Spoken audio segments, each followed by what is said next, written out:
Chapter 30 Limit Breaker. You are listening at novelfull.audio. Oh. You're also a limit breaker. For what skills? Aizen asked surprised, and Bree leaned in to listen closely as well. Moram laughed and began to explain. Well, I'm actually at Limit Breaker 2 right now. I broke through alchemy and enchanting, hence why I specialized on those skills. I tried breaking through others as well, but it seems like I never had the aptitude for them, and nothing that I did felt natural to me in the slightest. But that also means that my curiosity kept growing further and further, the less I could find out about the title. So, I wanted to ask you for something. For your help in studying it. Aizen closed his eyes and scratched his beard, thinking about the offer. The Limit Breaker title was definitely useful, as it gave him a lot of bonus stats, so Aizen was keen to find out more about it, especially as he was slowly getting to a point where he needed to seriously get his stats up for the Weird Cat's quest. After thinking about it for a while, Aizen nodded, agreeing to Moram's request. Sure, how can I help you then? He asked, and Moram smiled brightly. I want you to break through 2 more skills. With my help, of course. And how do I do that? How I said, I've broken through alchemy and enchanting, so I want to set the base for you to also do that. When you were making that first health potion, that really was your first time ever doing that, right? Someone that can do something so perfectly with only basic instructions has to have an aptitude for it. So, right now we'll make another potion. But a really, really high quality one. I've got a bunch of materials here, so we can start right away. How about it? Moram explained and led Aizen, Bree, and the doubles back to the workshop. New quest. Breaking through. Description: Moram Marson found out that you've broken through the limits of some of your skills, and asked you to help him find out more about that title. He asked you to break through both the alchemy and enchanting skills. Reward: Special class, max reputation with Moram. Experience: Failure, Moram will be disappointed. Slightly lowered reputation with Moram. Aizen began to laugh. If he had the chance to make a great item, why wouldn't he? This was quite exciting to him. So, Aizen agreed to help. Perfect. Alright, you can sit back down over there if you want to. I'll bring the ingredients over, and then I'm going to explain what you need to do. Moram said excitedly, making his way to the other side of the room to grab a few jars and bags, a few smaller bowls, as well as new containers and flasks. Aizen was somehow both surprised and not surprised at all when he saw half a dozen pure white hands appear in mid-air, carefully grabbing all the things that Moram needed them to, and then disappear again when everything was at the table. Moram cleared his throat and excitedly began talking. Today, we're going to make a God's Bane potion. It's something that heightens every ability someone has and brings them closer to godhood. Of course, that last bit is only an urban legend amongst alchemists, but it really does heighten the effect of every one of your stats, and even some non-stat abilities, like sight for example. First, we're going to prepare the different ingredients and put them into a bowl each, as the timing of adding them to the mixture is going to be really important. I'll fill a bowl with all the materials you need, you grind them down, and put everything back into the bowl. There are a few roots instead of dried plants, just crush them to a pulp and pour the sap back into the bowl. Aizen nodded and began to work the instant that Moram placed the first bowl in front of him. He grabbed the mortar and pestle and... Wait. Sorry, I forgot the most important part. Don't use those, you need to use tools that conduct mana more easily. Here. Moram yelled apologetically and quickly summoned another magic hand that flew across the room, coming back with a different mortar and pestle set, one that was apparently completely metallic and made of some kind of light silver metal that seemed to have a slight blue tint. Aizen recognized this, as he saw it in the back of Dwarf Delight storage. This is mithril.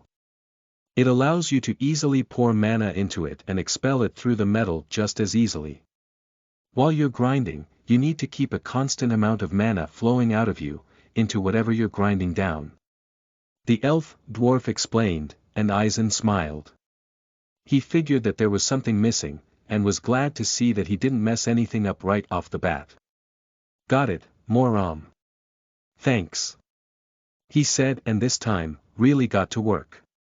He placed the first portion of plants into the new mortar and pestle set, using appraisal on it to find out what plant he was actually about to work with. Dried Adgana, even though Eisen couldn't actually do anything with this information, he simply started to pour his mana into his tools, and instead of only the pestle, Eisen also grabbed the mortar and poured his mana into it, making sure to slowly let some leak out of both of them. After that was done, he placed the green powder back into its bowl and moved on to the next. First, he appraised the plant again.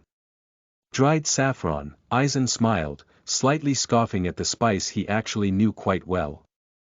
What it was supposed to do in a potion was beyond him, but there for sure was some kind of reason. So, he ground it up and put it back into its bowl, moving on to the next ingredient, some dried up orange berries. Apparently, these were called Aelder, but as he didn't know what it was, Eisen ground them up and moved on to the next item. After grinding down a dozen more plants, most of which he had no idea what they were, Eisen placed the powders and saps into their bowls, leaving a rainbow of colors all around. And of course, Eisen also ground down a large number of mana crystals, albeit this time high-quality ones, and placed them into a large bowl. Once he was done, Moram began to explain the general purpose of these powders. Some of them are for stat enhancement, some for ability enhancement, and some for sense enhancement. And don't get me wrong, with ability I don't mean skills, but just ability. It's weird and complicated, but some of them let you fight better, as I hear. Anyway, there's a number of plants in there that give someone a number of resistances and bonuses. The first thing we, or you, will do next is to get the base going. We'll take both the water you got from the health potions and the mana potions. Don't worry, I already removed the extra bit we got from the first health potion. As he frowned slightly, Eisen looked at the two containers holding the waters, which were either slightly tinted red or blue, but only to the point where you could see the difference if you compared it to normal water. And why do we do that? Does that water have any effect? Yep. When it evaporated, the water took some of the mana crystal and Amran, or Byron, powder with them. Well, it didn't directly, it's more like it took their essence with it. It doesn't have an effect on its own, but if you, for example, drink it over a long period of time, it helps with your general health. And it's also a great base for potions. I see. So, what do we do with it? Eisen asked, and Moram grabbed another container, a metal pot, which he placed over another, larger mana crystal that also seemed to have the flame enchantment. Alright, now, start the flame and pour the water out of both containers into the pot, Moram instructed, and Eisen followed them instantly. After that, he simply stirred the water around until it began boiling, and then moved on to the next part. According to Moram, Eisen simply had to pour the bowls of powder into the water in the same order as he ground them down, stir it in for 1 minute, put the next powder into the bowl, and then continue stirring for exactly 1 minute. After all of the plant powders and saps were inside the pot, the liquid inside was a deep black with the consistency of tar as it bubbled up. Now, slowly add the mana crystal powder. Make sure not to add it all at once, but a steady flow of a small amount. Moram explained and Eisen nodded, grabbing the large bowl of the fine crystal powder and did as Moram instructed.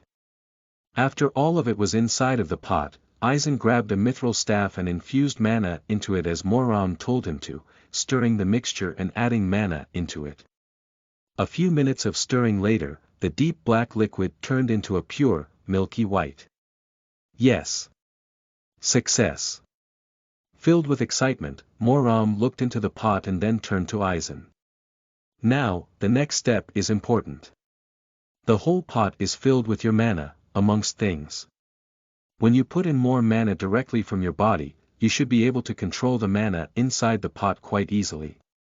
What you need to do is to compress the mana into a sphere as tightly as you can, and then pull it out of the top. Got it. I'll try my best to. Eisen smiled, and began to push more mana out of his body and making it flow into the white mixture. He could feel the mana inside of the pot, and as he was told, slowly decided to control it. Aizen started at the sides and slowly pushed the mana inward. As he was doing that, he could see that the liquid suddenly lost its color, or lack of color, at the parts where he removed the mana, turning the mix into a clear liquid. When Aizen compressed his mana into a small sphere the size of a marble, he pulled it out of the pot through the top. Perfect. Now, move it over your hand and dissipate your mana all at once. Aizen nodded and did as instructed. He slowly moved the sphere above his palm, and as if through an explosion, made his mana instantly explode outward so that he lost grip on it. As his mana flew through the workshop, however, he picked a few different sensations up. Aizen decided to look into that later, but for now looked at the small, white marble that dropped onto his hand. Excitedly, Moram looked at the small sphere and moved the pot with the rest of the now completely clear mixture away. Now, you have to do the same as you did for the health and mana potions, just with that marble instead of the Amaran or Byron. And make sure to still infuse mana into the things you grind down. Aizen nodded and began to work. He placed the marble into the mortar and started grinding it down into a fine white powder. Once that was done, Aizen placed it into a bowl and began grinding down some magic crystals in a 1:1 ratio to the white powder. Then, Aizen poured some water into the bowl and stirred it in, turning the mixture into a slightly translucent white liquid. After that, Aizen poured the mix into the glass flask and placed it over the small flame, connecting its top to the distillation system and leaned back, as now he could relax until the item was finished. Moram came up behind him and nodded approvingly. Absolutely perfect. If this isn't enough to break through your alchemy skill, then I don't know what to do. Ha, I hope so. Although I'm more interested in the effects of the item. Oh, trust me, they are amazing. A God's Bane potion easily sells for 50 gold, after all. Even if it's at rank 2, the max you could get. 50 gold. That's a lot, isn't it? Aizen laughed out lowly at this number. It's about 50 times the highest amount he ever possessed, so of course, it was a lot. He never was much affected by money, though, as long as it was enough to get him enough food and water to get through the day. Bree, however, stood next to Moram and Aizen with her mouth and eyes wide open. Warehouse, what? Yeah, that's a lot. That's a real lot. 50 gold. That's insane. She yelled out and stared at the flask containing the white liquid that just began to boil. Huh, yeah, I thought the same when my teacher told me about that. High-tier potions like that are worth a lot.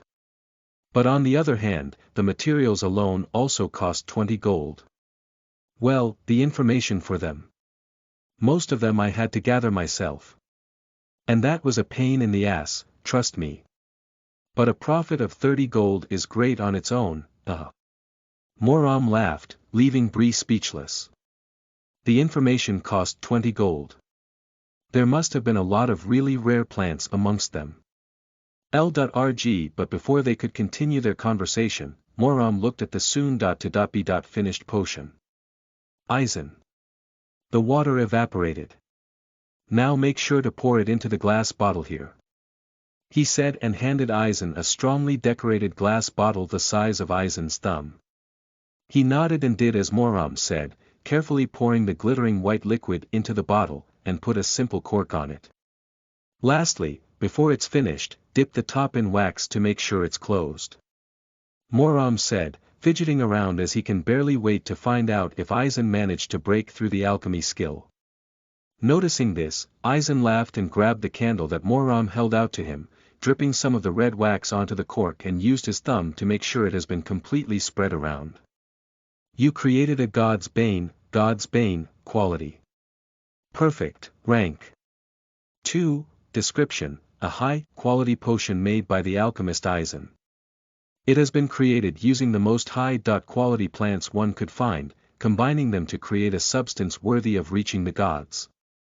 However, due to the low rank of the creator's alchemy skill, the effects have been significantly lowered. Effect, full health and mana recovery, plus 20 to all stats for 6 hours, true sight trait for 6 hours, perfect fighter trait for 6 hours, golden body trait for 6 hours. For creating an overwhelming quality item, you gained plus 1 INT and plus 1 WS, you overcame the limits of your skills, you have broken through the limits of 4 different skills. Limit Breaker 3 title is changing to Limit Breaker 4, title. Limit Breaker 4, description, by breaking the limits of 4 of your skills, you showed the gods you stand by their side. Effect, plus 4 to all basic stats. Aizen, race. Giant, dwarf halfling, occupation. Nun, level. 9, HP. 500, MP. 380, STR. 34, End. 41, AGI. 38, Int. 28, Wis. 29, Cha. 10, Titles, Original of the Mechanical Arts, Limit Breaker 4, Skills, A Dwarf's Hands, Rank. 1, Level. 57, A Giant Strength, Rank. 1, Level. 1, Alchemy, Rank. 1, Level. 13, Appraisal, Rank. 1, Level. 5, Blacksmithing, Rank. 1, Level. 58, Drawing, Rank. 0, Level. 99, Leatherworking, Rank. 2, Level. 4, Mana Copy, Rank. 1, Level. 4, Mana Double, Rank. 2, Level. 11, Mana Manipulation, Rank. 1, Level. 37, Tailoring, Rank. 2, Level. 6, Tool Connection, Rank. 1, Level. 10, Woodworking, Rank. 0, Level. 49. Chapter 31 Duel. You are listening at novelfull.audio. Aizen looked through the notifications excitedly and surprised. That was definitely quite a potion, although he wasn't sure if it would be worth 50 gold to him. However, as there were 3 traits which he didn't know about, Aizen waited until his final judgment, and then inspected all of them. Trait. True Sight, Effect, see through anything. Lies, Perception, and any other trick. Activation, Constant, Trait. Perfect Fighter, Effect, reflexes are raised greatly, and your body moves instinctively to defend against attacks and counter them. Activation, Enter Combat, Trait. Golden Body, Effect, your body grows much harder, but also heavier, although it retains its flexibility. Skin will take on a slight golden tint. Activation, Constant. Alright, Aizen changed his mind. This definitely seems to be worth it. When fighting against someone, God's Bane will definitely give someone a great advantage. Higher perception, fighting ability, and defense. If someone truly needed that, 50 gold may even be a low amount. Moram stared at Aizen and smiled excitedly. And did it work? Did you break through? He yelled, and Aizen smiled back, nodding slowly. Yes. I've broken through the alchemy skill, and my Limit Breaker title is at 4 now. And it gives you a bonus of 4 to every stat, right? Oh, and what did the description say? Moram asked curiously, and even Bree couldn't help herself and leaned in to listen closely. Don't worry, I'll tell you all that I can. Yes, it gives me a bonus of 4 to every stat. And the description says, by breaking the limits of 4 of your skills, you showed the gods you stand by their side. You stand by their side, huh? Can't wait to see what's next. Should we move on to enchanting right away? Moram asked excitedly, already beginning to clear the table of all the tools that were laying on it. But before he could even prepare the items needed for enchanting, Aizen stopped him. After all, it was getting quite late, and Aizen had the duel tomorrow. Sorry, I can't today. How about tomorrow afternoon? That should work, right? Eisen suggested, and Moram looked sad for a second, and then nodded. Yeah, that's fine. Just come whenever you want.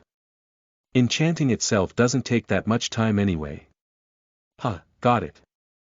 Well, I think we should go for the day, then. Do you want to join us for dinner? Eisen asked and winked at Bree, showing her that it's time to go soon and that she should get her backpack ready. Oh, yeah. Sure. But before that, the god's bane. Moram said, and Eisen immediately nodded. Right, sorry. Here it is. Seems like it didn't turn out as a normal one would have. Eisen explained and handed Moram the potion. Oh, I expected that. Even if you break through a skill, usually the item has lesser effects than it would have naturally of that rank. But anyway, that's not what I meant. I wanted to pay you. After all, you're the one that made it and spent about 3 hours doing it. I want to split the profits in half if that's fine to you. So for now, you and I would both get 15 gold. If the potion sells for any more than that, I'll give you half of that as well. Wow, yeah. Thanks for that. I was looking for a way to make money anyway. Eisen laughed and agreed, after which Moram walked behind a shelf and came back out with 15 small, golden coins. Here you go then. He smiled and continued inspecting the potion. After that, Eisen, Moram, and Bree slowly made their way out of the workshop, and Eisen decided to appraise some of the items laying around until he read one rather unusual item name. He walked up to the metal ring and turned to Moram. Hey, this thing over here. Is this really a? It's not what it looks like. I never owned one. These things are created with enchantments, so I wanted to figure out what kind of enchantment it was, that's the only thing that happened. But while I was fiddling around with it, I accidentally broke it. It was a low-quality one, apparently, this would never have happened with a higher quality one. It makes sense, I bought it for not even a gold coin. Usually, these go for at least 10 times that. Moram explained and grabbed the metal ring, making sure that neither Eisen nor Bree would misunderstand, and because he really didn't seem like that kind of guy, both of them believed him. I get it, don't worry. But I've got to ask, does it look any different now than when it still worked? Eisen asked, trying to think of a nice little trick for tomorrow. Nope, not in the slightest. You usually don't see enchantments like that, and since I didn't break the object itself, it looks nearly identical to before. Eisen grinned somewhat mischievously and grasped the metal ring tightly. Could I borrow this? It was the next day, the day of the duel with Hendrik, that a crowd found themselves at the bottom of Melro, by the entrances to the mines. When Eisen moved into the clearing, he was immediately greeted by a familiar face. The smug grin of Hendrik and his goons, amongst which Eisen recognized the young man that tried to break into his room at the inn a few days prior. There were other people which Eisen recognized, for example, the innkeeper, Denmir, Falmira, Jekyll, and of course Moram, already waiting amongst the crowd. Hendrik was wearing shiny, white armor and shield, together with a grandly decorated sword. Eisen couldn't help but scoff at this. These were obviously nothing more than items meant to intimidate Eisen, and he could immediately tell that he was completely out of balance, as his body type didn't fit his equipment in the slightest. Eisen himself, though, was simply wearing his beginner clothing, and even went so far as to take off his belt and shoes, as these were the only things he needed to end the duel instantly. And even his sword was safely kept by Bree, as well as all his other items. Of course, everyone was surprised to see Eisen so underprepared, but Hendrik began to laugh. Oh. Do you mean to give up before the duel even began? In response, Eisen shook his head and scratched his beard with a gentle smile on his face. On the contrary, young man, I'm not planning any such thing. Hendrik looked over behind Eisen and saw Bree standing there, holding some of Eisen's best items in her hands, her huge backpack on her back, and a metal ring around her neck. I see, so it was like that, huh? He bore his teeth, and Eisen laughed in response. I don't know what you may mean. Oh, don't play senile with me, old man. But anyway, should we make this duel more interesting? Hendrik suggested, and Eisen continued to smile gently. And how would you want to do that? He asked, and Hendrik grinned. Let's bet something, all right. You're a craftsman, aren't you? My men observed how you made actually quite amazing items. Huh, yes, I noticed. But what has that to do with the duel? I want them. I want all of your belongings. Every single bit. Every piece of dust that you own will be mine if you lose this duel. Ask for whatever you want from me, I won't lose anyway. Hendrik yelled out loud enough for everyone to hear, causing everyone quite the shock, especially Eisen's skill teachers. But Eisen himself couldn't help but hide his delight. This couldn't have worked out better for him. All right. I'll give you everything I currently own, don't worry. But in return, if you lose, I want you to strip naked and run around town while making chicken noises, yelling at every person you see, telling them that you're a weak little boy. Eisen laughed, and Hendrik's face immediately turned a deep, dark red as some people from the surrounding crowd began to laugh. Why don't you? Fine. If I lose, I'll do that. But I won't anyways. Quest updated. Hendrik's duel, description, after defending a Fey kin from Hendrik, he felt offended and requested a duel. You don't know what's to gain or to lose from this. Reward, Hendrik will run around town naked and embarrass himself, making chicken noises and yelling at passers-by. Failure, you have to give Hendrik all of your current belongings. Now, you useless lord, come over here and let us start this duel. I want to teach an old man a lesson. Hendrik yelled and looked to the side as the crowd slowly split up. And Eisen couldn't help but be surprised as an annoyed and obviously drunk Belrim walked up, followed by a few armored men. What did you call me, you bastard? Be careful, you gear. Or else I'll let the guild demote you for disrespecting your clients. Belrim stumbled along, and stood in front of Eisen, looking at him suspiciously. What are you doing, Eisen? I thought you were supposed to beat up that son of a bitch Hendrik. Eisen quietly laughed and placed a hand on the drunk dwarf's shoulder. Yep, that's happening here. As you should remember, a few seconds ago you were talking to Hendrik. Also, if you don't mind, let's talk about you hiding the fact you're the lord later, alright? Belrim looked up at Eisen and his eyes widened. Wait, I'm still the fucking lord. I thought that was a fucking dream. Or was it a dream that I lost the job after sleeping with some of those other lords' wives? One of the guarded men behind Belrim walked up and leaned forward, clearing his throat before beginning to whisper. I'm sorry, m'lord, but that's still under discussion. The lords complained to the duke. He asked you to come to his domain, do you not remember? Right. I remember now. Those three babes were definitely quite feisty, and neither of them liked Tasher, ha. Belrim laughed loudly and grabbed his stomach, as Hendrik just became even angrier at being ignored. Oi, Belrim. Just get to it, already. Are you going to be the witness or not? He yelled out, and Belrim turned around and scoffed. Fine, don't get your knickers. In a twist. Are both of you ready? Belrim asked annoyedly and stepped in between Eisen and Hendrik, holding up his left hand. Yes. I'll kill you, old man. Hendrik grinned angrily and Eisen nodded with a simple smile. Yes, Belrim, I'm ready too. Belrim looked from Hendrik to Eisen and back, then dropped his hand. Start. The duel started and Hendrik took the first step forward holding his sword forward without even trying to get defensive. So. What did you expect would happen here today? You will die here, old man. A duel between two people, except specifically mentioned by the witness, will only end if one person dies, or gives up. Your precious items and your little toy over there will be mine.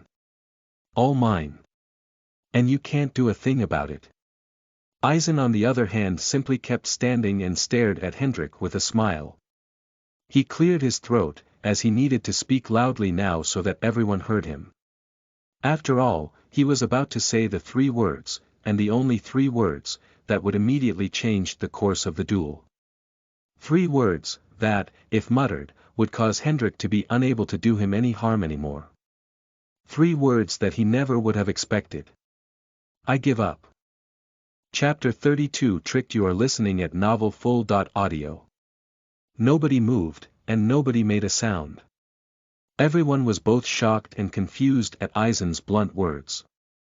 Even Hendrik stopped in his step and looked around himself, trying to figure out if Eisen was joking. But he just stood there, with a gentle smile on his face, scratching his beard, reading through the notification he just received. Quest failed. Hendrik's duel. Description: after defending a fey kin from Hendrik, he felt offended and requested a duel. You don't know what's to gain or to lose from this. Reward: Hendrik will run around town naked and embarrass himself, making chicken noises and yelling at passers-by. Failure: you have to give Hendrik all of your current belongings. Under the authority of Lord Belram McBarthen of Melro, you have to hand all your current belongings over to Hendrik Argon within 24 hours. If you do not oblige, you will be punished accordingly. Eisen, what are you doing? You just want to hand over your sword and tools to that bastard over there. Did you lose your honor as a craftsman? Denmir yelled with a deep frown. Reputation with Denmir Dimhide has decreased significantly. Who cares about those damn tools? What about your beautiful clothes, Eisen? Your suit was such fine craftsmanship. I would throw up even seeing a hint of Hendrik in that. Falmira followed up angrily. Reputation with Falmira Brighthood has decreased significantly, Tisk, and I thought you were a good guy. How can you do something like this? Just look at the prick, all smug like that. Jekyll interjected at last. Reputation with Jekyll Jackson has decreased significantly, ha. Ha ha. Ha ha ha ha. So you understand, old man, that you will never be able to beat me in a fight. Hendrik yelled out with a maniacal laugh and handed his sword and shield to some of his goons, stomping over to Bree with an evil grin. Now all of your belongings are mine. Including your slave here. He yelled out and held out his arm to grab Bree, who quickly dodged. Everyone else was quite shocked, of course. Most of the people in this town loved Bree, and as such were angry at Eisen, who placed one of those cold, disgusting slave collars on her. However, none of them knew that said collar was the broken metal ring that Eisen borrowed from Moram the day before. And it was all part of Eisen's plan. Thus, Eisen walked up to Hendrik and pulled him away from Bree. I don't know what you're doing, you're getting what I currently own, and that's all. Yeah, that's why I'm taking your slave. Wait, why can she take off the fucking collar? Hendrik asked, staring blankly at the metal collar that Bree now happily held in her hands. Eisen smiled at Hendrik and shook his head. Sorry, I think you might have misunderstood something here. Bree isn't my slave. She's my friend. He said and scratched his beard with a smile. Tisk, fine. Then I'll take your items at least. Hendrik yelled out and grabbed the Zweihander that Bree was holding in her hands, but once again, Eisen stopped him. Scowling at the old man in front of him, the human adventurer frowned angrily. What do you think you're doing? This is mine now. My men were watching you for the past few days. I know what items you made. Some dumb clothes, armor, and this sword. Eisen shook his head and began to laugh. Yeah, I made them. But, yesterday I came across a little bit of money, you see. So I decided to pay Bree for helping me out so much. He smiled and slowly grabbed the bottom of his shirt, pulling it off of his body. Of course, everybody was confused, and Hendrik just grew completely agitated. You see, it just so happened that Bree's help was worth exactly the amount of money I had on me, so I was short on money for the inn last night. So, I decided to sell my items to her for a fair price. Saying these words, Eisen also stripped out of his pants and placed them into Hendrik's arms together with his shirt. How much was it? 10 copper. Eisen asked as he turned around to face Bree, and she nodded, her red face hidden behind her hands. So after paying for the inn, and for the food and drinks I had, I am now left with a single copper. He smiled and placed the small coin into Hendrik's hand. Now, I hope you'll at least leave me with my underwear, except if you wish to see this old man as he was born. Although before that, I would have preferred if you bought me dinner. Eisen smiled gently, his eyes closed as he scratched his beard. Hendrik looked at the pair of pants, the shirt, and the copper coin in his hands and instantly dropped them to the ground, his face twisted in anger. What the fuck are you talking about? This is against the rules. He yelled and turned to look at Belrim. Apprehend him. He's refusing to abide by the rules. Belrim, who was barely holding himself back from collapsing on the ground because of immense laughter, instantly turned away his face and grumbled in annoyance. What are you talking about, kid? I don't think me friend over there did anything wrong. Jamie, you tell him. A short young man about the height of a dwarf, but with a much less stumpy build and no beard to speak of, opposed to every single dwarf that Eisen saw, stepped forward from amongst the guards. Why? Yes, m'lord. According to the rules of the duel, in the case of the duelist Eisen losing the bout, he would need to hand over all the items in his possession at the start of the duel. However, as the transaction of the items between Eisen and Bree has been confirmed by both parties to have happened before these terms were even set, there was no case of anyone having broken any rules. He explained, and Hendrik turned back to Eisen angrily. This is not over. He yelled and turned around, leaving the crowd behind as his goons followed him. Immediately, conversations began amongst the crowd and a few people he knew came up to Eisen, while the others simply left the scene. Those that stayed were, of course, some of the people that Eisen got to know during his time in this new world, his skill teachers, Bree, and Belrim. The first ones that spoke up were Denmir, Falmira, and Jekyll.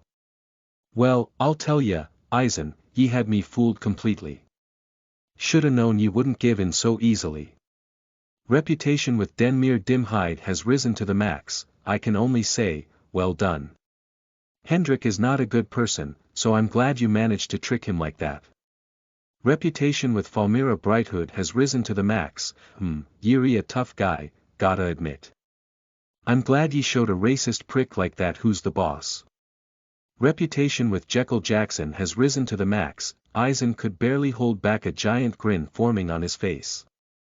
At first, he was scared when he read the notifications that said he lost a fair bit of reputation with them, as although they were technically just code, they were the closest thing Eisen had to friends these days. After those three spoke up, Belrim decided to drunkenly tune in as well. Ye did well, my friend. Yuri fucking hilarious. It was super funny when that ass asked you to fight him already, but seeing you trick him in front of the whole town was even better. Once he listened to Belrim blabber on for a few more minutes about how much he disliked Hendrik, Eisen crossed his arms and looked at him with his eyes slightly narrowed. Once you're sober, I would like to talk about the fact that you hid being the lord of this town, if that's alright with you. Moram told me you're working the night shift at the mines as well, so I thought you were just a simple miner. Belrim shrugged and nodded. I've got nothing much to do as the lord. There was some stuff to do at the mines, so I thought why not relax a bit. I used to be a miner, so. Ye can still come to my mansion soon, whenever ye have time. These guys know what you look like, so ye should be able to come in whenever you want. Belrim yawned and pointed at the guards behind him, some of which smiled and nodded at Eisen as if to tell him that there's no problem. Whatever the case, I'll be going now. Getting a bit tipsy, so I should take a nap. He muttered out and turned around, making his way up one of the slopes of the town.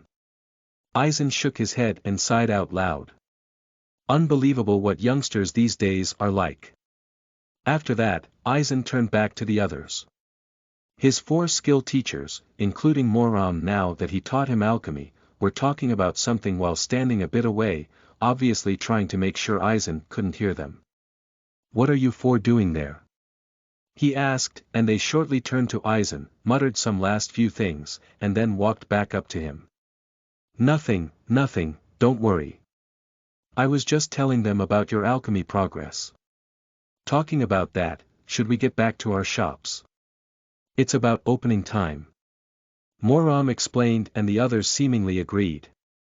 "Alright, then let's go. Can't wait to learn enchanting, Eisen laughed and began walking toward one of the slopes before he was stopped by Bree. Don't you think you should maybe put on some clothes?" she asked, her blushing face still hidden behind her hands, and Eisen looked down at his body. "Well, this is embarrassing. I barely noticed." Hee. Eisen laughed embarrassedly and took his crafting clothes, shoes, and belt, together with his bag of money.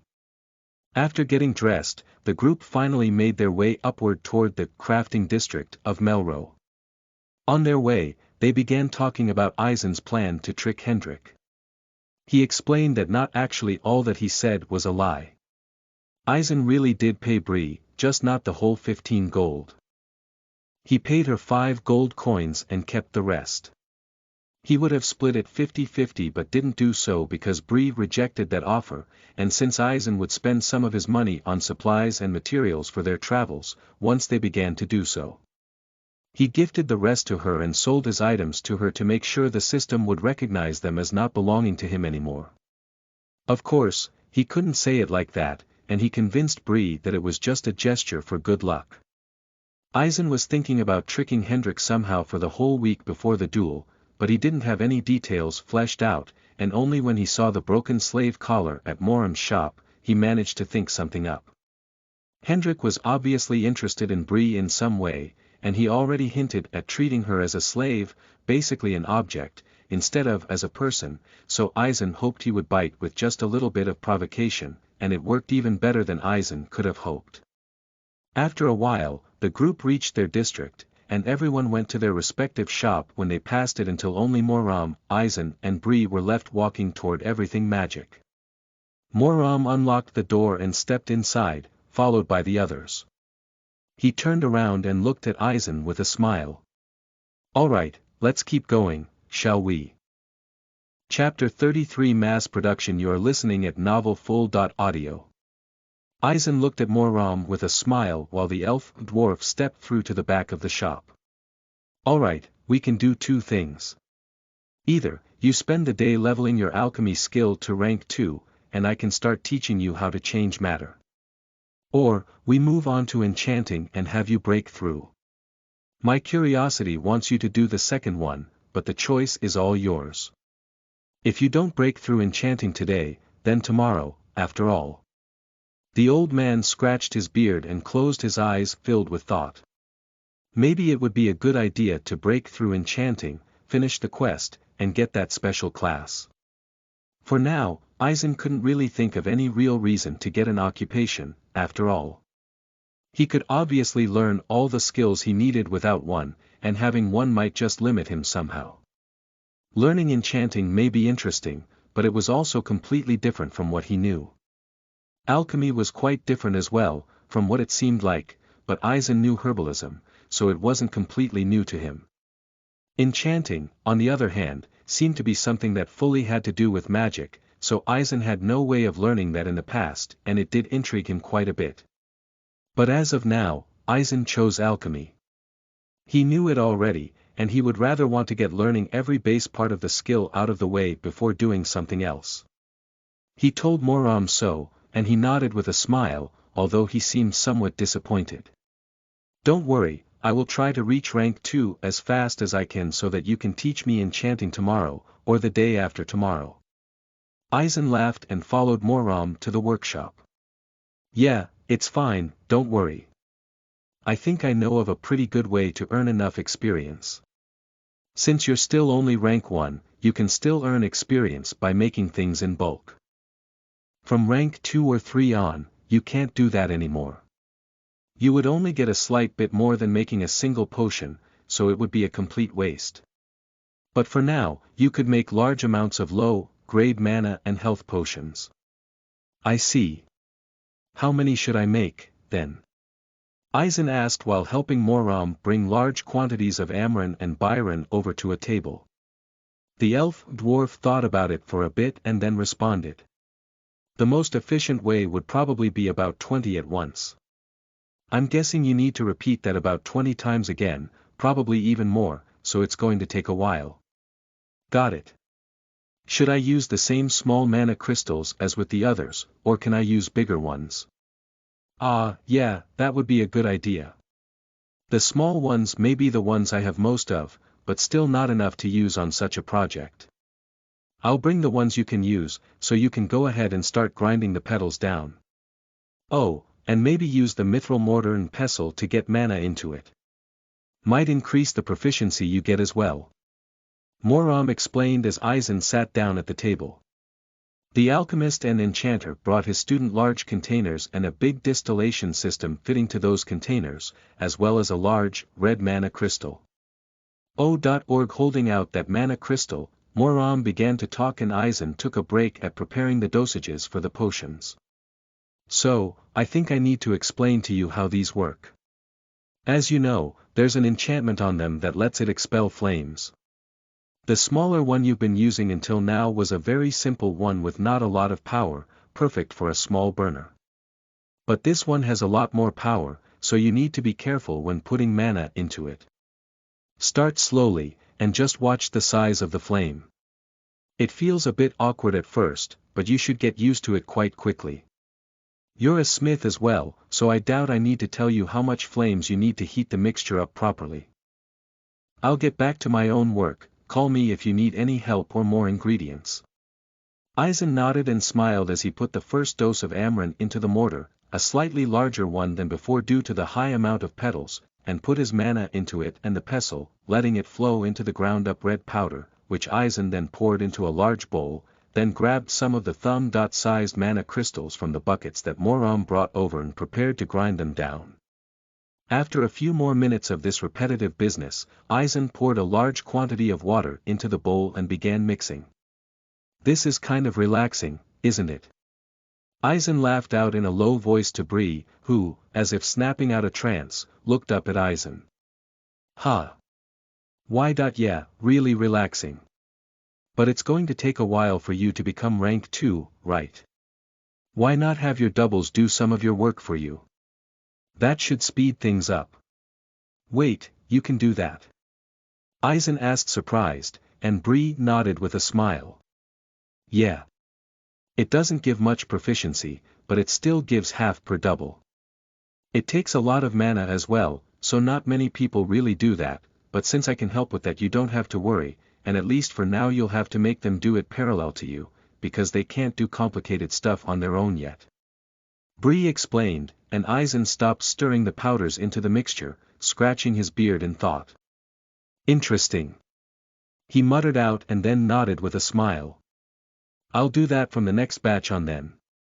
Kind of wastes some proficiency per materials, but at least it doubles my speed. And Moram did say he could use the low-grade potions as a base for something, so it doesn't matter if he has more, right? True. Bree smiled, showing her pearly white teeth. But for now, Aizen continued with the current batch. The mixture was finished, and Aizen could now pour it into the large glass flask that Moram prepared and placed it on top of a metal tripod above the red mana crystal. He slowly placed his finger against it and pushed out just a little bit of mana into it, already causing a flame as big as the one from the smaller one he used for the other potions. Slowly, he put in a little bit more mana until he got a satisfactory flame and pulled his hand away. Moram was right, it was a bit awkward to use, although not too bad. One would first expect a proportional growth of the flame, meaning if you put double the mana in you get a flame double the size, but instead, it was exponential, meaning that he had to put less and less mana into it each time to double the size. As it would take a while for the water in the mixture to fully evaporate, Aizen decided to prepare for mass-producing the potions with the help of his doubles. He stood up and looked for Moram, who was more than happy to help set up workstations for the doubles. After a short while, Aizen began preparing the different dosages for the large quantity health potions and placing them into the mortars, before then summoning both of his doubles and telling them to stand in front of the stations, mentally commanding them to copy all that he does. Keeping the doubles in sight, Aizen activated his racial skills and began to work, while Bree started to give him a constant flow of mana. Once more, Aizen ground down the materials he needed to and mixed them together in a bowl, making sure that the doubles did everything right, and took a break to clear out the mana potions in the large flask. Aizen grabbed a crate of the small glass bottles as well as a funnel and finished 20 of the low-grade potions within a few minutes. There were some small differences to the potions before that Aizen noticed when he looked at the descriptions of the potions. Instead of rank 0, they were rank 1, and instead of replenishing 100 HP they gave 200 HP. He would have to test this out at a later rank, but from what it looked like, each rank would probably increase the healed amount by 100 HP. Now that those potions were finished, Aizen put them back into the crate and made his doubles pour their finished mixtures into the large flasks, after which Aizen went around to pour mana into the crystals to get the liquid to boil. Before the effects of his racial skills ran out, Aizen hurried and prepared the next batches of the mixture together with his doubles. By the time everything was ground up and mixed together in water, the water in the flasks evaporated fully, and Aizen moved on to filling the glass bottles and putting small corks on them, finishing 60 low-grade health potions. Aizen set them aside, and that was exactly when his racial skills ran out. For the next half hour, until he could use his skill again, Aizen would take it slow to make sure that his doubles wouldn't make any mistakes and complete the potions in the highest quality possible. This continued for a while until Aizen finished enough for 15 batches of health potions, totaling in at 300. Since the proficiency he got from the doubles work was about half of a normal batch he made, it was equivalent to 10 batches that he would have made himself, finished in half the time it normally would have taken him. Now, Aizen would begin working on mana potions. He swapped out the containers holding the distilled water left over from the potions and then began to work. He prepared the Byron, enough for 5 batches at each workstation that he and the doubles were standing at, and then got to work grinding down the small blue petals and the mana crystals, mixed the two powders together and added water to the mixture, before pouring it into the flasks and beginning to let it boil. This continued for quite a while, until Aizen finished 300 mana potions, bringing his alchemy skill to 98%. Wow, that's a lot. How many potions are those? Moram asked with wide eyes as he looked at the crates over crates filled with small bottles. 620, all rank 1, perfect quality. Do you have any uses for them? Aizen asked while standing up and stretching after the repetitive work of the past few hours, his joints slightly cracking. Moram seemed to think for a bit, and then responded. Well, kind of. Not really, though. I used the potions you made before for some experiments, trying to get potent healing effects into items. It worked, not to the extent that I wanted it to, but they were just prototypes anyway. But that means I don't need so many potions, especially 600 of them. I could use them as a base for other potions, but there's not the need for that many of those around here. I do have another idea, though. Really? What idea would that be, then? Aizen asked curiously, and Moram smiled before continuing. You can use them for further practicing. At rank 2, you unlock transmutation, and part of that is hardening. Using that, you can turn potions into different, more easily usable forms, like pills for example. They're not as potent as liquid potions, but they're good enough, and it's easier to just throw them into your mouth than to open a bottle and down the drink. Moram explained, and Aizen nodded. I see. Yeah, that sounds pretty useful. Thanks. Any suggestions on how to get the last 2% to rank my skill up? You can always even it out, and make another batch of mana potions. Or you can experiment a little bit. Making new stuff is one of the best ways to earn proficiency. And even if you fail, that still gets a fair amount. Failure is also a way to learn, after all. The elf-dwarf smiled and looked at the leftover ingredients. Just work on a few combinations of Amren and Byron for now. Should get your skill up fairly soon. Moram suggested. Eisen nodded and got to work, excited to find out what he can make. Chapter 34 Transmutation. You are listening at novelfull.audio. First, Eisen grabbed some of the leftover Amren and Byron and prepared the amount for 1 mana and health potion each, as well as 1 portion of mana crystals. He ground the petals down together, ending in deep purple powder, and then added ground-down mana crystal powder as well as water, turning the mixture into a light purple liquid. He poured it into one of the regularly sized flasks and began to boil away the water, watching curiously at what's about to happen. After a few minutes, what was left in the flask was only a thick, dark purple slime. It was hard to get out of the flask, and as it was too much to fit into one of the small glass bottles, Eisen placed it onto a small piece of paper so it wouldn't stain the wooden table. You created recovery jelly, quality. Perfect, rank. 1. Description, a thick jelly with a deep purple color. It has been made out of Amren and Byron. When applied to wounds will increase the rate of recovery. Effect, plus 50% recovery speed to applied areas. I see. Normal potions seem more useful. Eisen muttered out to himself, and as she was curious, showed it to Bree to let her use her scanner skill. Yeah, it's not really sold anywhere, but it does have its uses, right? She asked with her head tilted to the side, and Eisen nodded with a smile. I think so, yeah. I guess I'll have to see how useful it actually is once I start fighting. Eisen smiled and then moved on to the next thing he wanted to make. Instead of going for another combination of Amren and Byron, Eisen wanted to try creating more jelly. If it was possible to make a jelly out of Amren and Byron combined, then maybe it also was with them on their own. He also wanted to figure out if it became a jelly because of the ratio of plant powder to mana crystal powder.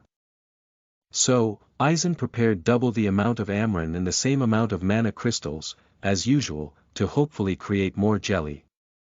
He ground down the red petals and mixed it with magic crystal powder and water, and then poured it into the flask, and while it was boiling began to prepare the same mixture, just with Byron instead of Amren.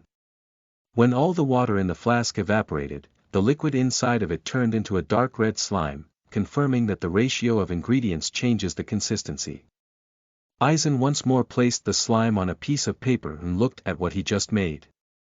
Health jelly, quality. Perfect, rank. 1. Description, a thick jelly with a deep red color. It has been made out of Amren. When applied to wounds will heal them near to instantly. Healed amount depends on amount of slime. Effect, absorbs jelly to recover damage done to a certain area. Interesting. So this is to heal a specific wound. I wonder what the one made of Byron will do. Eisen muttered out excitedly, and then looked over at the blue slime that was slowly forming inside of the flask. After a few more minutes, all the water evaporated and Eisen poured the deep blue slime out of it. Mana jelly, quality. Perfect, rank. 1. Description, a thick jelly with a deep blue color. It has been made out of Byron. When applied to skin will be absorbed and transformed into mana. Effect, absorbs jelly to recover mana. That's pretty straightforward. Eisen smiled and looked at the 3 different slimes in front of him. These would definitely be quite hard to properly carry around with you. You can't just put it in your pocket, as it will just stain the fabric and you wouldn't be able to use it anymore if it became dirty. Carrying them in a bottle also doesn't seem like a great idea, since it might be hard to get out. Maybe a small tub or jar with a wide open would be the best way, as it would make the slime easy to just scoop out. Eisen checked his status and saw that his alchemy skills proficiency rose to 99%, so it wouldn't take long until the skill ranked up. So, Eisen wanted to try out the other side of the combinations he just figured out. He would take the normal dose of Amaran or Byron, half of each when using them together, and double the dose of magic crystals, to see where this would go. Eisen first went for Amaran and Byron together and put the finished mixture into the flask. While the purple liquid began boiling, Eisen began preparing the next version, the Amaran one. After a while, he looked over to the flask and saw a light purple liquid inside of it. Maybe using more mana crystal powder than the other material didn't change anything. However, when Eisen picked the flask up, he immediately noticed a difference. The liquid inside wasn't a liquid, it was a mist-like substance, similar to what the smoke coming from dry ice looks like, only a bit heavier. Eisen grabbed a bowl and poured the contents of the flask inside. Recovery mist, quality. Perfect, rank. 1. Description, a mist with a light purple color. It has been made out of Amaran and Byron. When breathed in, will increase the rate of recovery. Only one breath of the same mist will take effect. Effect, plus 25% recovery speed for 10 minutes. Eisen read through the description and smiled. If he could make this in larger quantities, it would be a great way to get an effect to a large number of people at once. Of course, this would also be quite useful in combat. If he was able to make some kind of poison in the form of this mist, he could probably very easily kill the inhabitants of a nest of monsters. But for now, Eisen moved on to the next two versions. Health mist, quality. Perfect, rank. 1. Description, a mist with a light red color. It has been made out of Amra. When breathed in, will recover a certain amount of health. Only one breath of the same mist will take effect. Effect, recover 100 HP, mana mist, quality. Perfect, rank. 1. Description, a mist with a light blue color. It has been made out of Byron. When breathed in, recover a certain amount of mana. Only one breath of the same mist will take effect. Effect, recover 100 MP. And when Eisen finished that mana mist, another notification came up. Alchemy reached level 100 in rank 1, upgrading to rank 2, transmutation is now possible, due to ranking. Up your alchemy skill, you gained +1 INT and +1 WS, finally. Rank 2 in alchemy. Eisen laughed out and waved away the notifications before standing up and making his way to Moram. He explained to him that he finally ranked up, and Moram jumped up excitedly. Perfect. Now, come on, I'll teach you transmutation. He exclaimed and walked over to the table that Eisen was working on before, clearing it of the materials as well as the mists and jellies that Eisen made, carefully setting those to the side. After that, he grabbed a simple piece of firewood, something that looked a lot like spruce, but as Eisen couldn't know what types of trees there were in the game, he didn't make any assumptions. The process is fairly simple but can be hard to control. You're good with detailed work and fine control already, though, so I doubt you'll have any major problems. First, just watch. Moram said, and then held his hand forward, his palm facing the wood. Eisen could see some sort of slight distortion, which he found out a few days earlier that this was what the pure mana of other people looked like to him, and then the wood slowly turned into a perfect cube. This is one thing that transmutation can do, changing the shape of a physical object by using mana. Later on, with higher skill ranks, you can use transmutation what it is actually meant to do, changing a substance into something else. But for now, changing the physical shape of something is all you can do. Well as some smaller changes, like hardening or softening things. The dwarf explained, and Eisen looked at the wood excitedly. If this was possible, then he could very easily add tiny details into items, that would otherwise take a lot of time and work. Now, you do it. And don't worry, as long as you have the intention of forming the wood using transmutation, you can basically just push everything into shape using your mana. Moram explained and crossed his arms, while Eisen sat down on a chair and placed both of his hands next to the wooden cube, and slowly pushed his mana out to cover the wood. Slowly, He concentrated his mana at one spot in front of its cube, and slowly pushed inward. The first thing that he wanted to do was just a simple hole, to even see how it felt to change the shape of something using his mana. And ever so slightly, the wood pushed inward and a small hole formed, not deeper than a few millimeters, but still a little bit. And like that, Eisen continued to draw simple shapes into the wood, a few squares, circles, or small stars. So far, so good. But it seems like right now, you're just using it as if engraving something into it. Just try to shape your mana into what shape you want to put into the wood beforehand, and then push into it. Moram explained, and Eisen nodded. That seemed simple enough. So, Eisen turned his mana into a flat circle, and pushed it into the wood, causing a flat hole to form. Alright, perfect. You know how to push, now you'll learn how to pull.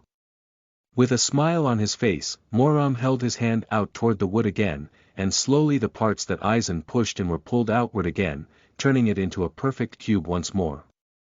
It's simple, it's like using your mana as a mold. You place it against the material, it has to be touching it, and then you need to literally just imagine pulling the material into the mana. He explained, and Eisen got to work again. He pushed out more mana and turned it into a small sphere, moving it against the wood, and imagining the wood pouring into the mana as if it were a thick liquid, and slowly filled out the mana sphere. This is harder than I thought it would be. You literally did it in less than a second, after all. It took me a whole minute to just add a ball. Eisen laughed slightly and Moram nodded. Yeah, it just takes practice. It will get easier by ranking up your alchemy skill, but it's still better to just practice, and get a good base going. And by now, it's the easiest way to level your alchemy skill, and also the easiest to break through it. It's how I managed to. Really? How that? Eisen asked curiously. Moram laughed and began to explain. Well, I took a piece of wood like that over there, and worked on it for about a month, to be honest. Whenever I had time, I worked on it, added more complexity and details, until I saw it as finished and broke through. I tell you, I've never seen my parents as happy as when I told them about it. With a gentle smile, Moram remembered that moment and drifted off for a few seconds before turning back to Eisen. Well, anyway, just work on that wood for a while. Turn it into a few different shapes until you feel comfortable with transmutation. But for now, I'll show you hardening and softening. That's the last big new thing you can do with alchemy. Moram grabbed a small rock and held it between his fingers, and as Eisen watched it slowly turned into a jelly dot-like substance that was sagging down. This is a type of softening, going even further would be liquefying, but you can't do that yet. This depends on transforming your mana. Since you can do that, this should be easy. You push your mana into the object in its raw state, and then turn it into what you want it to be, liquid or solid. Over time, when you use your liquid mana on a material, it will turn into this slime-like substance, and when you use your solid mana. Moram stopped talking for a second, while the rock stopped wiggling and seemed to become solid again, it becomes solid. Pretty easy, right? Yeah, that's pretty interesting. So, using that hardening I can turn the potions into pills? Eisen asked. Yup. I suggest you do that, since you can always turn them liquid again, which is only possible if the substance starts as a liquid, and the effect will return to normal. It's just easier to store them as pills. Makes sense. Thanks.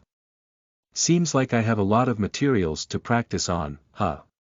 Eisen laughed and stood up, stretching before starting to practice. Chapter 35 Pills. You are listening at NovelFull.audio. Eisen grabbed the piece of wood in front of him and filled the whole object out with his mana. And just as Moram instructed, so that he could soften it, Eisen changed his mana into a liquid state and thought for the piece of wood to react. After a few seconds, Eisen noticed that the wood lost its hardness and shape, and slowly sagged down into a blob. It truly felt very weird. Its outer texture still felt like wood, but it gave in to Aizen's touch as jelly or slime would. Aizen grabbed two sides of the weird wood jelly and pulled it apart, playing around with it in his hands to properly feel it, as it was completely new material to what he was used to. This way, it would be far easier to form materials into a certain shape. The only down part of this was that it drained a lot of mana from him, as just softening this small piece of wood took 2/3 of his whole mana. Moram looked over Aizen's shoulder and nodded approvingly. Good. That worked fairly quickly. But you don't have a lot of mana left, right? Bree, can you give him some again? He asked, and the Fei-Kin nodded with a bright smile. Yup. I'll do that. She replied happily and began to put her mana into Aizen, who gratefully accepted it. Thanks, Bree. He smiled gently and then returned back to his experimentation. Aizen pushed more of his mana out of his hands and filled out the wooden slime with it, and then turned it into its solid state. Slowly, the blob of wood turned hard again, keeping its new shape but regaining its solidity. As he was now holding this rounded piece of wood, he got an idea and wanted to test something out. Once again, Aizen softened the wood as far as he could, and then pulled his mana out and returning it to its raw, energy-like state. Out of that mana, Aizen formed a hollow sphere and placed it around the wood, slowly trying to transmute the softened wood into a sphere, and tried to keep it in that shape while he pushed solid mana into the wood, hardening it. After Aizen was sure that the sphere was solid again, he pulled out his mana and looked at the perfectly round wooden sphere. Moram laughed at the sight of that and nodded his head. Alright, you've already figured that out, huh? The easier something is to naturally form, the easier it is to transmute. I wanted to see if you can find that out for yourself, and you did. Great. Now, I think the best way to level and practice transmutation is really to just work with all those potions. Hardening them and turning them into perfect spheres should be easy enough, right? I see, thanks. I'll do that, then. Any tips you can give me? Aizen asked, and Moram looked up in thought for a few seconds. Oh, just take it slow. If you don't manage to do something right away, then try again. You can't ruin the potion through transmutation, so you have infinite tries. Got it, thanks. Aizen smiled and looked over at the jellies and mists that Aizen made a little bit ago. Actually, can I also turn those things into pills? Moram looked at them as well and nodded. Well, yeah. Kind of. You can turn them into pills, but they won't work like they're supposed to. For example, let's take the mist. If you turn it into a pill, the requirement to activate the effect stays the same, meaning you have to breathe it in. You can't breathe in a pill, right? Same with the jellies. You can absorb a semi-solid, but not a full solid. It makes them easier to store, so I guess it wouldn't hurt. The dwarf explained, and Aizen nodded. Makes sense, thanks. I'll get to work, then. Aizen nodded and took out one of the glass bottles. He pulled out the cork and pushed some of his mana inside, turning it solid where the health potion is, and when he sees that it's slowly becoming slime, poured it onto his hand. He pulled out his mana and formed it into a sphere around the potion, pushing it into the shape of a small sphere the size of a cherry tomato. Once the potion was formed into the right shape, Aizen pushed his mana into it again and slowly turned it solid. You created a low-grade health pill, low-grade health pill, quality. Perfect, rank 1, description, a small pill made of a low-grade health potion. Will take effect when ingested. It has been formed and hardened through transmutation. Effect, recover 150 HP, so it recovers 50 HP less. That's not too bad. Aizen exclaimed and looked over to Moram. Yep. It's not horrible. 50 HP can be a lot when it comes to life and death, though. Moram said, and then moved back toward his own work, leaving Aizen and Bree to theirs. Aizen moved on to the next potion and turned it into a pill. As each one took around 5 minutes, it was quite obvious that he wouldn't be able to finish this for quite a while. He would make as many as he could today, and use his free time to continue this endeavor so that he could finish the pills before he and Bree began hunting outside of Melrose.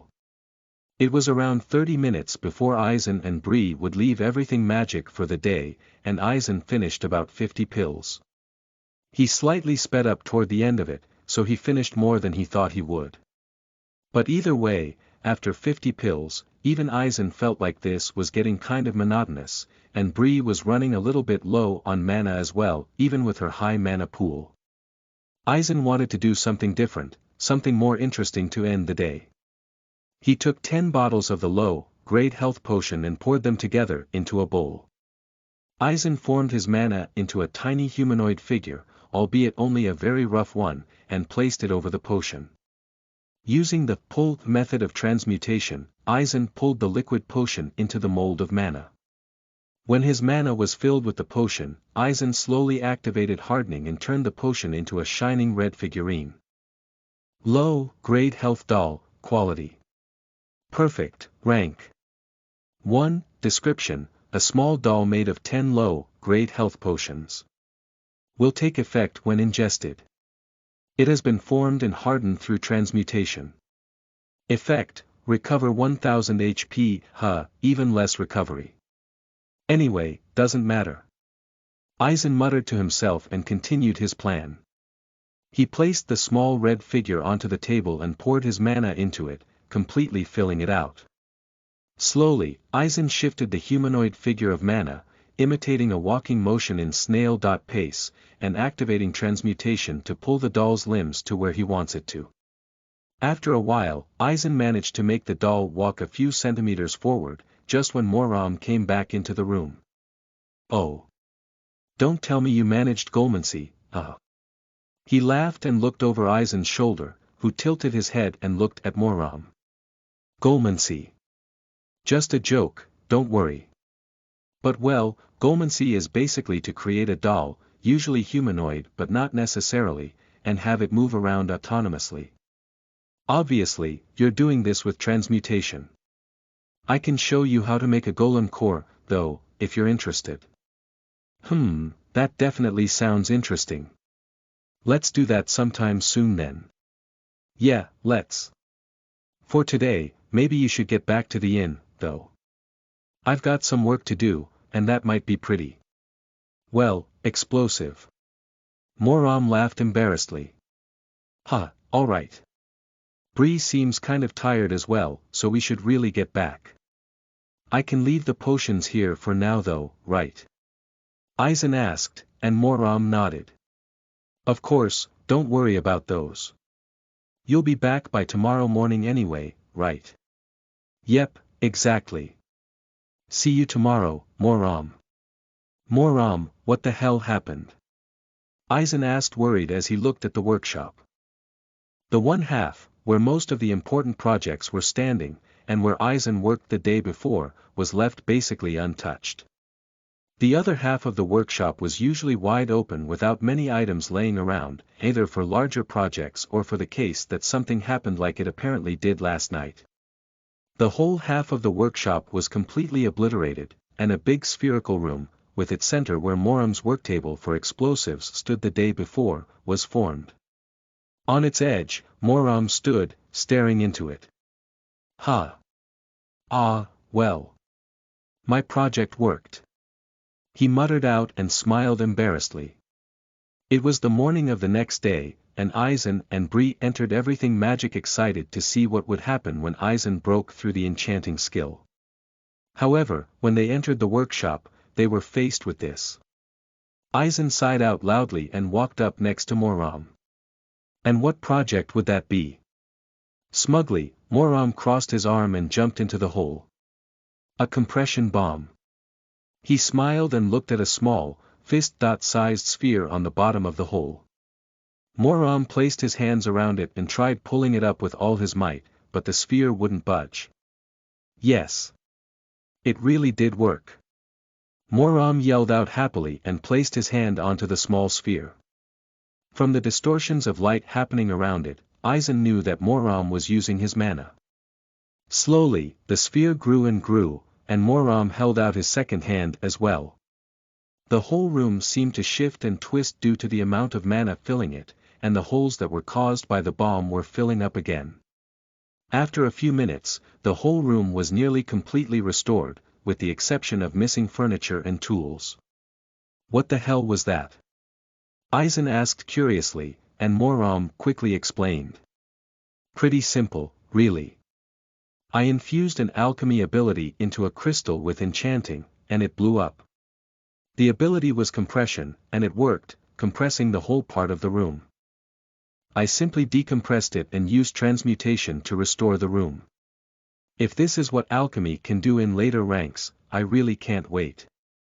Yeah, it's really amazing, isn't it? Anyway, should we get to enchanting now? Moram asked dismissively of what just happened to the workshop, and since there wasn't much reason to stick to this topic, Aizen nodded with a gentle smile. Alright. Then let me explain the basics of enchanting. There are two types, the first being carved enchantment. And the second is ability enchantment. Carved enchantment is fairly simple. You have a surface, it can be basically anything, and you carve patterns into it while expending mana. The only difficulty is knowing what pattern fits to what enchantment you want. Ability enchantment is something you can't do just yet, as it's unlocked at rank 2. It's placing abilities you yourself possess into an item or crystal. Aizen listened closely to the explanation and thought it was simple enough. When it came to carving, he did have experience, of course. It only came to the conditions needed to carve something good. Let's start with basic carving. Mana crystals are still a perfect base for that, so let's just put simple enchantments into some of them. It always starts at a center point. From then on, you expand it outward with different runes and patterns. For now, let's try a simple flame enchantment. First, flatten the mana crystal with transmutation. Moram explained quickly and placed a fist-sized mana crystal onto the table in front of Aizen. New quest. Enchanting tutorial, description, Moram Marson offered to teach you enchanting. He told you to carve a simple flame enchantment into a mana crystal. Follow his instructions to the best of your abilities. Reward, enchanting skill, experience, failure, you will have to try again, time limit. None, he nodded and placed his hand over the crystal, pushing out his mana. Slowly, he pushed the crystal into shape and flattened its top. Good. Now, take this needle and carve this into the crystal. Constantly use mana, and deeply think about the effect. You've seen how it works before, so that should be simple.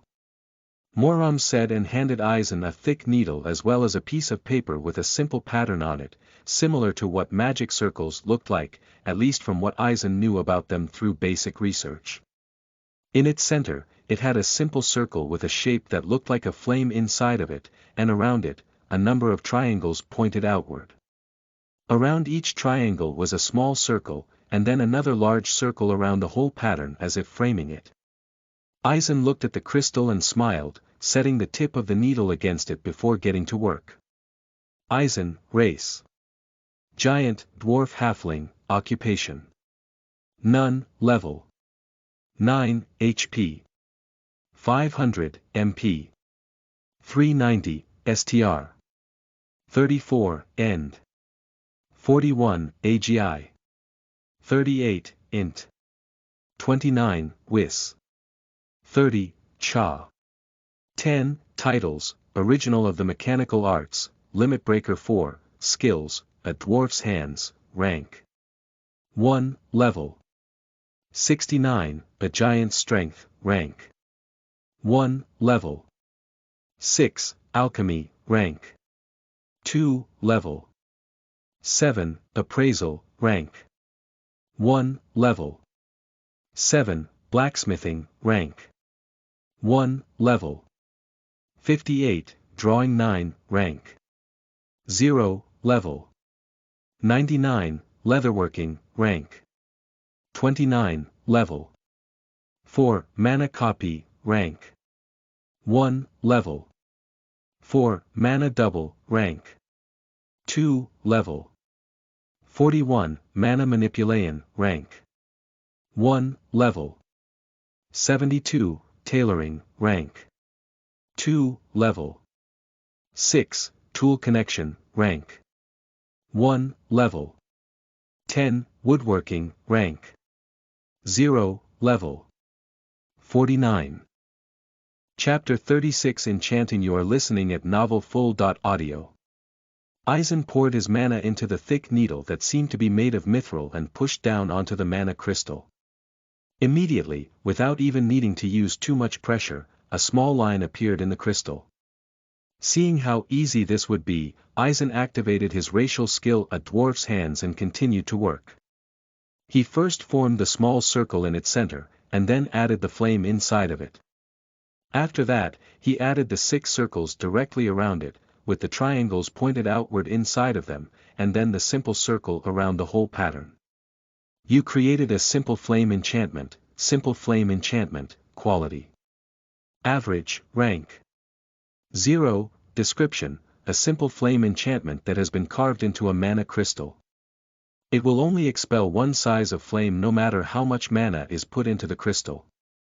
Effect, expels a small flame when in contact with pure mana. Let me take a look at that, Moram said and grabbed the mana crystal. Well done. Good base. The surface you made was without any uneven parts. The circles are definitely lacking in some areas. You need to make sure they are as perfect as possible, or else the quality will suffer a lot. At least the flame in the center is quite good, and the triangles are alright as well.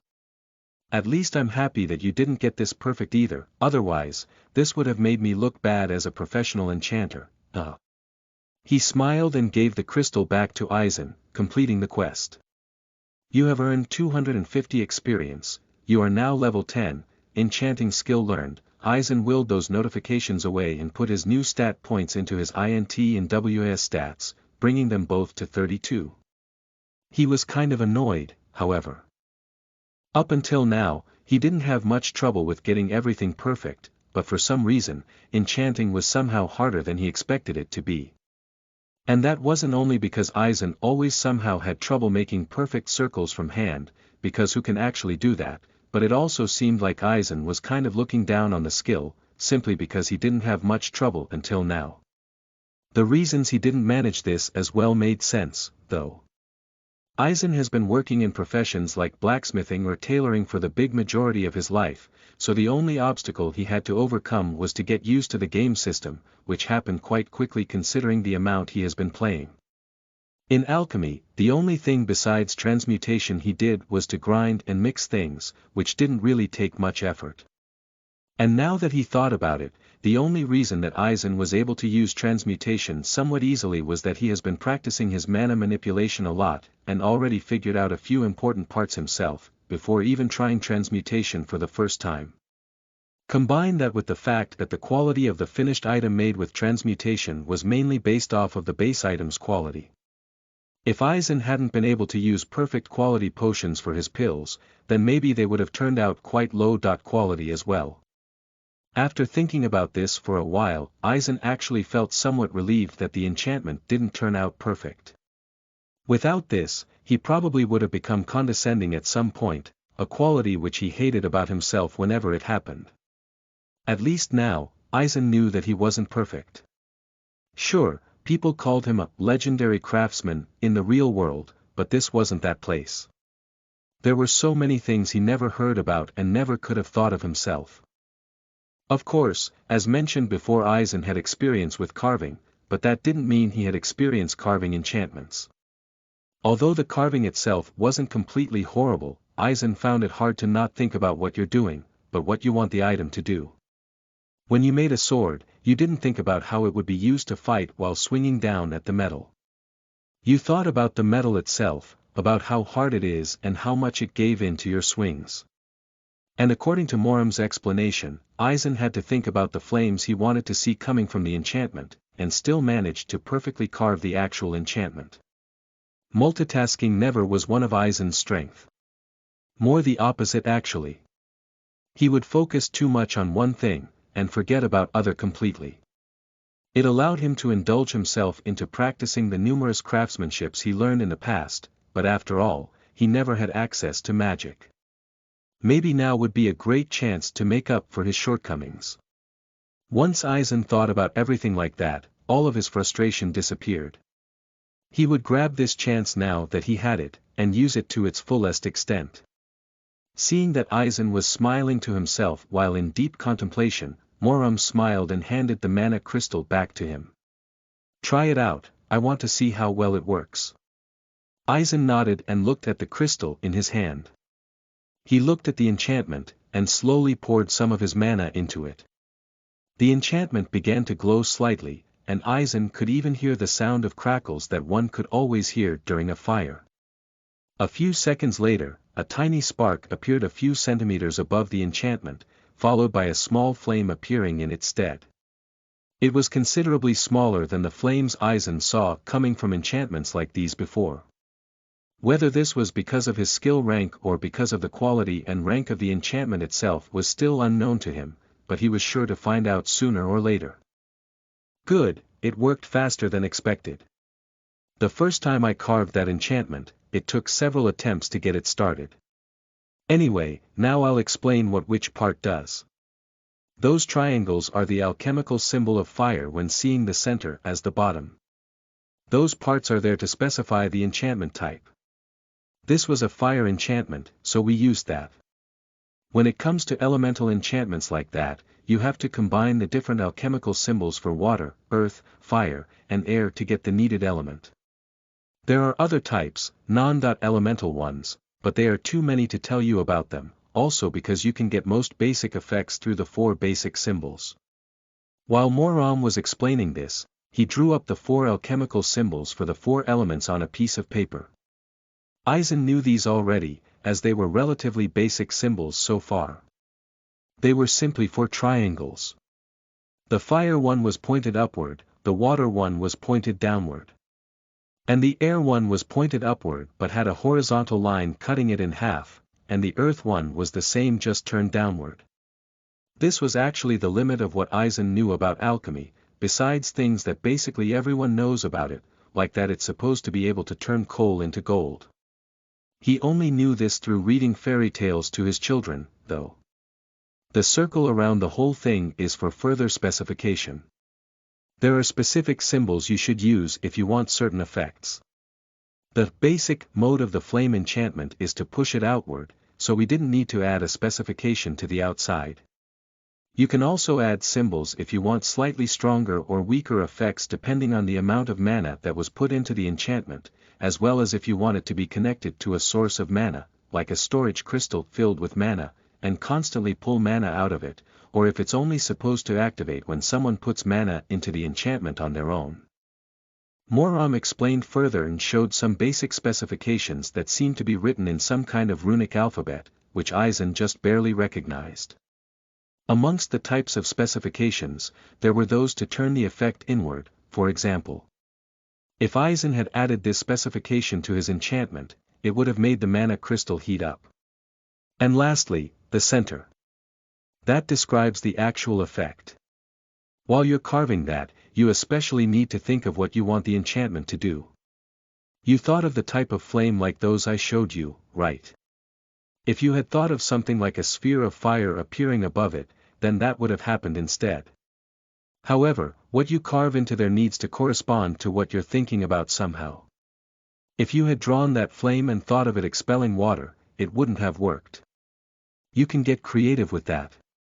And the more complicated that center part is, the more stable and stronger the effect of the enchantment. And of course, it has to fit together with the element and specifications you chose.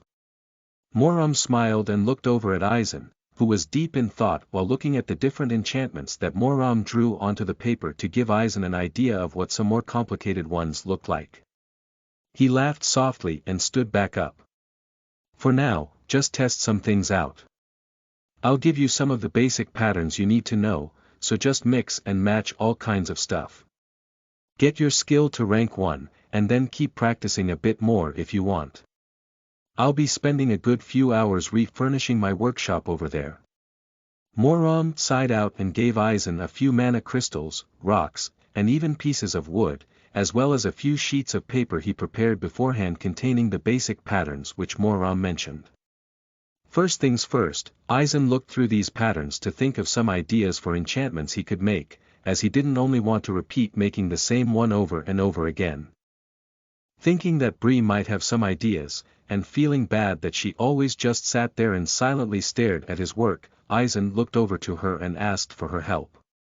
At first, she was flustered, which also showed she didn't expect Eisen to ask for help. This only made Eisen feel even worse. He really wasn't treating her right. For a while, the two of them brainstormed some fun ideas, thinking up self-burning wood as fire starters, canteens that would never run out of the water, or hats that gave a gust of cool air if you needed it in the summer. Taking some of these ideas and simplifying them so that he could create some of these things right now, Eisen grabbed fist-sized mana crystal and first turned it into a good enough base with transmutation, changing its shape into that of a cylinder with flat ends, and then sketched up the enchantment he would make so that he at least didn't have to come up with it while carving it. And quite surprisingly, that was enough to push Eisen's drawing rank to 1, giving him 1 INT and 1 AGI. The bonus that ranking this skill up gave was that it would be easier to create complicated drawings. What that meant immediately showed itself as his drawing skill, that before didn't really do anything, now helped while sketching the enchantment. As mentioned before, Eisen was never great at drawing or carving perfect circles, but now Eisen managed to make one that was near to perfectly round. He was unsure whether this would help with the carving, but even if not, it didn't matter too much. Anyway, the enchantment's element that Eisen chose for this was water, meaning that he drew triangles pointed toward the center. Since for now, what he wanted to make didn't need any specification, as the enchantment only needed to push out water above it, Eisen didn't add anything to the outside circle. For the center, Eisen thought for a while to come up with a good pattern that came naturally while thinking about the effect he wanted. As it would be a simple enchantment and that didn't require a complicated pattern in the center, Eisen chose a regular water droplet. As the design for the enchantment was now finished, Eisen got to work. He poured his mana into the mithril needle and placed it against one side of the mana crystal cylinder, slowly beginning to carve the enchantment. First, Eisen carved the circle for the center and added the water droplet inside. After that, he carved the 6 triangles which were pointed toward the center of the enchantment around it and added a circle around each triangle. And lastly also the circle around the whole enchantment to finish it off. Once more, it definitely wasn't perfect. The circles weren't round enough and seemed too shaky, and it seemed to Eisen that he still had a few problems with concentrating on the effect rather than the carving itself. Either way, he still got a little bit better. You created a simple water enchantment, quality. Above average, rank 0, description, a simple water enchantment that has been carved into a mana crystal. It will only expel a weak stream of water no matter how much mana is put into the crystal. Effect, expels a weak stream of water when in contact with pure mana. Seeing that the enchantment was finished properly, Eisen placed his hand onto the mana crystal and began to transmute its shape without activating the enchantment. He practically pulled the bottom of the cylinder upward and around the enchantment. The surface it was carved on would end up acting as the bottom. The top was left open, and this finished the item that Eisen was trying to make. You created a self-filling mana crystal cup, self-filling mana crystal cup, quality. Above average, rank 0, description, a cup made out of a mana crystal.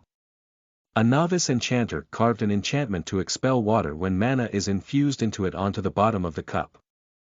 You need to be careful that the contents don't overflow. Effect, cup is filled with water when mana is poured in. Ednl.co. Chapter 37 Cubes. You are listening at novelfull.audio. Eisen looked at the cup he just made and slowly poured his mana into the crystal, then watched as the enchantment at the bottom slowly began producing clear water. Due to the small size of the cup, it quickly filled out and Eisen even spilled some over the side. This is going to take some getting used to.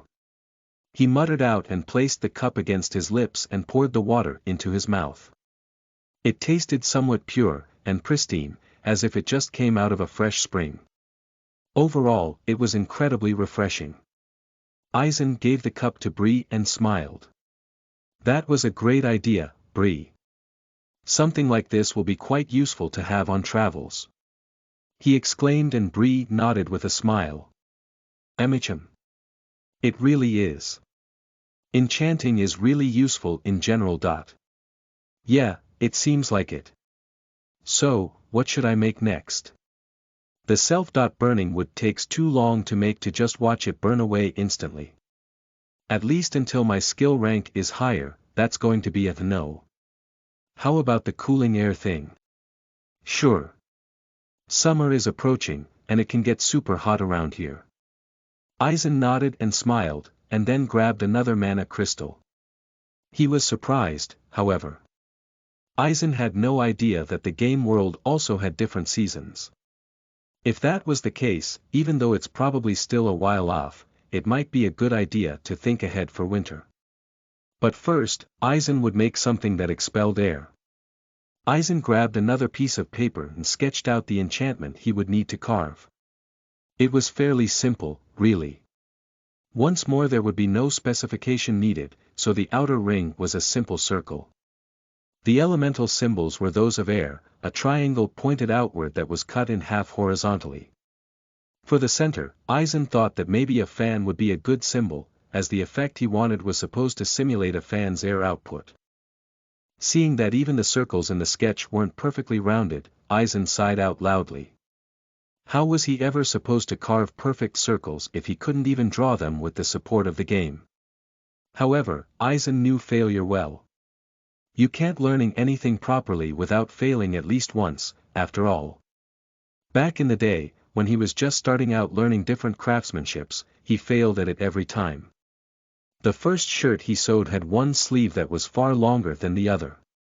And Eisen doesn't even want to think of the first time he messed up while cooking.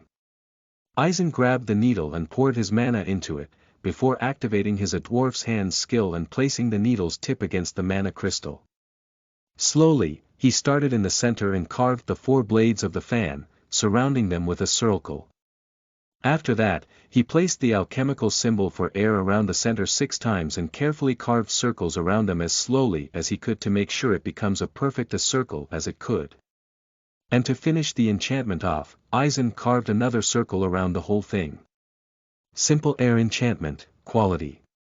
Above average, rank 0, Ednel.co, description, a simple air enchantment that has been carved into a mana crystal. It will only expel a weak stream of air no matter how much mana is put into the crystal. Effect, expels a weak but focused stream of air when in contact with pure mana. Eisen nodded and grabbed the mana crystal, pouring some of his mana into it. At first, he didn't even feel a difference to before, but when moving the crystal closer to his face noticed a soft flow of air. Right now it didn't seem very useful at all, but maybe once his skill ranked up he could make something with a stronger airflow. He handed the enchanted mana crystal to Bree, for her to take a look at it, and then began to think about the next enchantment he could make. The only element he hasn't done anything for until now was earth, but what could he do with it? Right now the only things he could do was have an enchantment expel one of the 4 base elements, and Eisen didn't really have an idea how to use dirt or rocks right now. Maybe he could just try and have it expel stone in different shapes. Yeah, that sounded like a good enough idea. He grabbed another piece of paper and drew the enchantment he would need on it. The only really interesting thing about a simple enchantment like this was the center part. Other than that, the only thing that changed was the alchemical symbol, after all. Into the center of the enchantment, Eisen drew a simple cube, as this was the first shape he wanted to create. Then, Eisen grabbed a mana crystal and completely flattened it into a disc using transmutation, and began to carve the enchantment. He first carved the small cube into the center and the circle around it, and then the alchemical symbols for earth, an inward-faced triangle with a horizontal line, and surrounded them by circles, and lastly added the circle around the whole enchantment. Stone Cube Creation Enchantment, Quality. Average, Rank 0, Description: an earth enchantment that has been carved into a mana crystal. It will produce a 5 cm cube when enough mana is provided. Due to the low rank of the enchanter's skill, it is highly mana inefficient. Effect: produces a 5 cm cube for every 300 MP provided. Holy crap, that's more than half of my mana. Aizen yelled out when he looked at the description of the enchantment. 300 mana was really a lot for him. Probably not for someone with a higher level, but it really was way more than Aizen expected. He sighed out loudly and placed his hand on the edge of the mana crystal disc, slowly pouring his mana inside. He only had a little more than 300 left in the first place, so he asked for Bree to give him some more again, so that he wouldn't pass out in the middle of the workshop.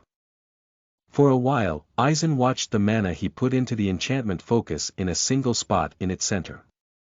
The moment that Aizen lost exactly 300 MP, although they were instantly filled back up by Bree, the mana shaped itself into a cube, and then dissipated immediately, leaving behind the small stone cube that the enchantment was supposed to make. Aizen picked it up and felt it in his hands. It was dense and seemed not to break or crumble even when he put pressure on it. Its corners were sharp and pointy. It seemed like the shape he wanted was perfectly replicated through this. If he wanted to, this might be a good way to mass-produce smaller items. Maybe he could make board games to pass time during longer travels, or small decorative items that he might be able to sell for a little extra copper. This was only a choice when he could fix the problem with the mana inefficiency though, as before then it would be pretty annoying to need mana refills all the time. However, Aizen noticed that this enchantment gave Aizen the most proficiency out of all the ones he made so far. Maybe that was because it didn't just give out the element itself, but because it also changed its shape and state. The only thing that seemed to be able to be put into a shape was the water, but that would just drop down and end up in a puddle anyways. Except if he could turn it into ice. It was worth a try, right? Without even sketching another version of an enchantment on a piece of paper, Aizen got to work, grabbing another mana crystal and forming it into a new disc. The reason why he immediately began carving the enchantment was that it would be basically identical to the stone cube creation one, only replacing the earth alchemical symbol with the water one, which was easily done by just leaving out the horizontal line, and imagining the creation of an ice cube instead of a stone one. A while later, the enchantment was finished and Aizen read through the notification. Ice Cube Creation Enchantment, Quality. Above Average, Rank. 0, Description, a water enchantment that has been carved into a mana crystal. It will produce a 5 cm cube when enough mana is provided. Due to the low rank of the enchanter's skill, it is highly mana inefficient. Effect, produces a 5 cm cube for every 200 MP provided immediately. Aizen poured his mana into the enchantment and waited for the cube to appear, and after a few seconds a tiny ice cube dropped down onto the enchantment. Happy that his idea worked, he grabbed it, and watched it slowly melt between his fingers, before placing it to the side somewhere and thinking of other things to do. In the end, Aizen got the idea to repeat this again for other shapes, and did exactly that. The next few hours were spent making enchantments to create small stone and ice spheres and pyramids. However, this wasn't nearly enough for Aizen to rank his skill up. Which is why Aizen repeated carving all the enchantments he made so far twice more, and after a few hours he finally managed to level his skill up enough. Enchanting reached level 100 in rank 0, upgrading to rank 1, it is now possible to use non-elemental alchemical symbols. Due to ranking up your enchanting skill, you gained +1 INT and +1 WS. Satisfied that he could now try to break through the enchanting skill with Moram's help, Aizen stood up. The only problem was that the best quality of the enchantments that Aizen managed to reach was highest, and usually his average was at perfect. Aizen hoped to be able to make up for that with Moram's expertise, since he really wanted to see what would happen if he managed to break through enchanting and finish the quest that Moram gave him. Aizen walked to the other half of the room, which he expected would be newly furnished to look exactly like it used to, but it was quite different. In front of the walls stood new shelves and tables, basically like it used to be, but now there was a small round platform with 2 steps leading up to it. The top surface of the platform, however, seemed to be a huge, 3-diameter surface made completely out of mana crystals. When Moram saw Aizen approach, he smiled brightly and extended both arms toward the platform proudly. Look! This is stage for complicated enchantments. We can use it for your breakthrough right now, but it's also perfect for other things I wanted to try out in a long time. The explosion was the perfect chance to remodel a bit. I see. Just, what kind of enchantment takes such a big surface? Aizen asked curiously, and Moram crossed his arms. Well, multi-layer ones. Even a rank 0 can make them, but they need the know-how and the right materials. For normal enchantments you can use any material as a base, but for multi-layer ones you need already magical materials, such as mana crystals. So I just fused some together with alchemy for this. Anyway, for complicated enchantments, you basically replace the alchemical symbols with their own enchantment circles. Oh. That sounds interesting. Do they all have to be the same, or can you mix and match them like with the normal elemental symbols? You have to combine them to reach the effect you want, and each circle is a portion of the full process. Moram explained, and showed Aizen some sketches for different complicated enchantments. After explaining a few more details, Moram stepped onto the platform with a smile. Shall we get to it, then? Chapter 38 Peak. You are listening at novelfull.audio. Moram handed Aizen a few tools. First, a mithril staff which would be used for the large scale carvings, and different tools that are supposed to help with the shaping of the enchantment, like protractors or rulers in different sizes. But since these were only a real help with smaller carvings, there was also some kind of tool to help make large circles. From what Aizen could tell, it had a base that was supposed to stay directly in the center, and a rotatable top that had a rope connected to it. At the loose end of the rope there was a metal ring, which apparently was supposed to be put around the staff. Like that, it was possible to relatively easily make perfect circles. So, there's one good thing about complicated enchantments like this. You don't have to keep the image in mind while making the whole carving. You first make the base, meaning the different circles, and then you individually create the enchantments each in one of the middle circles. Then, you add the specifications to the outside circle, to make sure that the different smaller enchantments properly interconnect and can be used together. And at last, you carve the center with an image in mind where all the smaller enchantments are combined into the effect you want. Moram explained carefully and Aizen listened closely. And what kind of enchantment will I be making? Moram crossed his arms and closed his eyes in thought at this question. Then he thought back on yesterday and got an idea. How about a golem core creation enchantment? Usually, it combines alchemy and enchanting, but it is possible to add effects that seem like mock-alchemy into the mix. It won't be a great golem core, but enough for you to learn golmancy. You seem to be interested in it. Yeah, golmancy seems quite useful, doesn't it? Aizen responded with a soft laugh. It is useful, definitely, although mainly for brute work. So they won't be able to help you with crafting much. But they're good as defense forces, or to help with large construction. I heard that back when this town was first founded, someone turned all the rocks that were carved out of the cliffs into golems to help further carve other buildings out. I see. So what do I need to do? Excitedly, Aizen looked at the mana crystal platform, before Moram closed his eyes to think. We first need the actual physical base. For that, we need to create a sphere made of crystal. That will be one.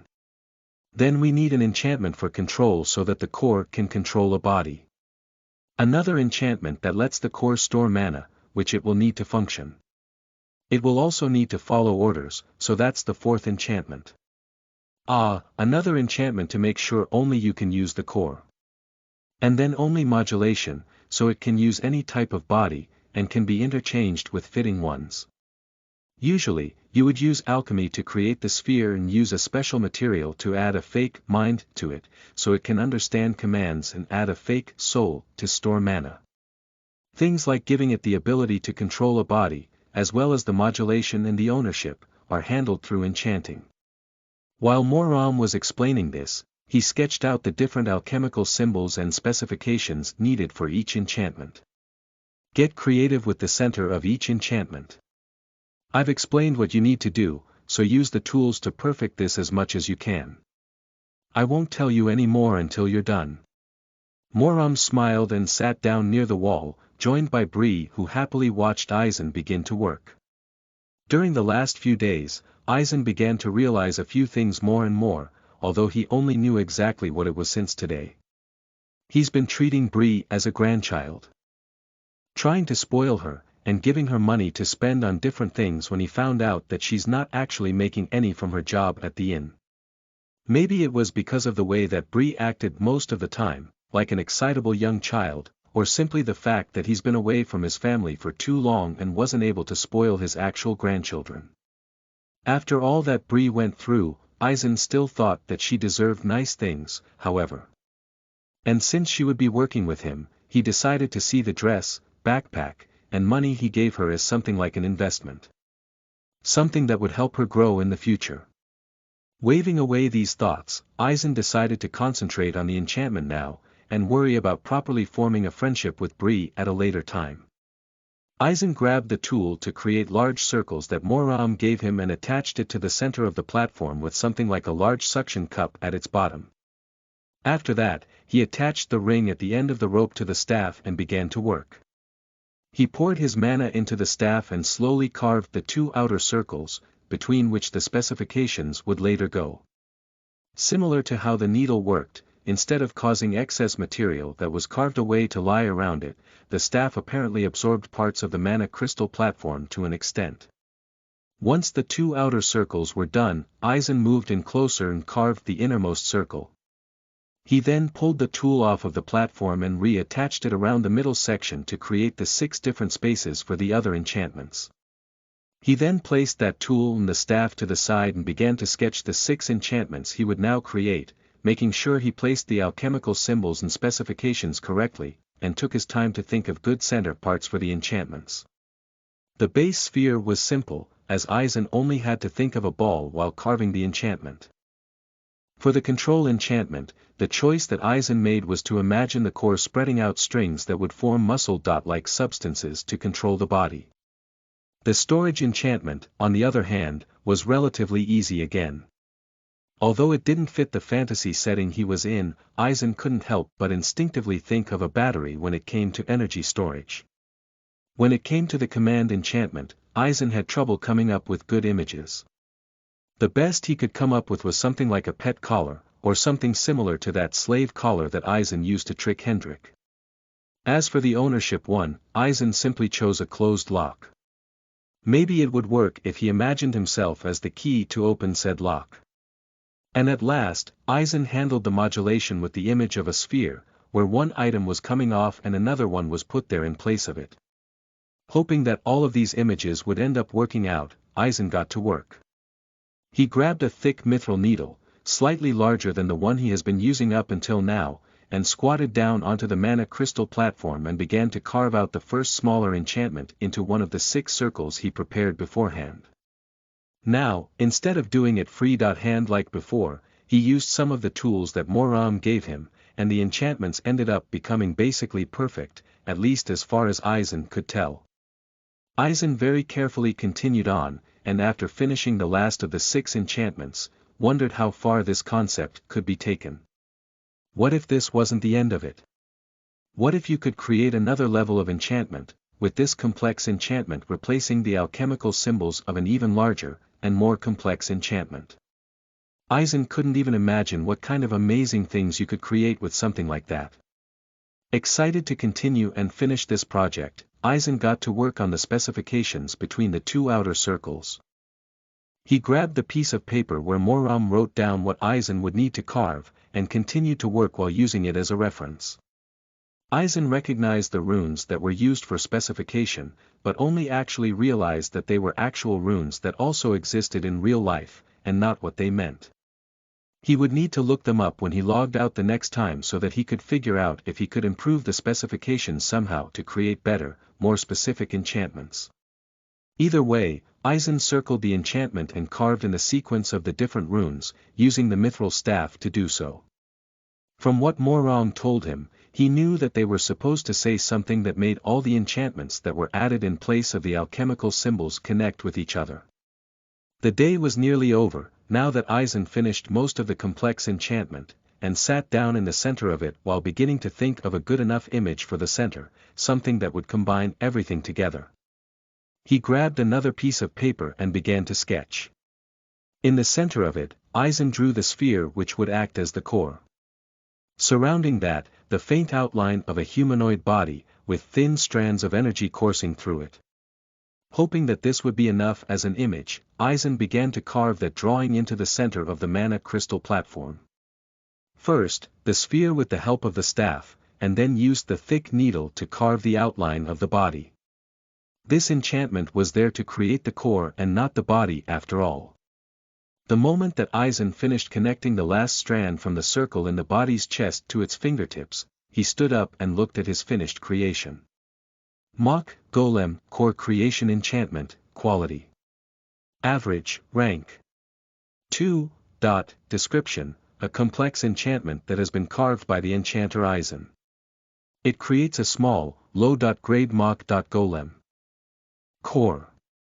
Due to the unnatural way of creating this type of item, it is extremely mana-inefficient.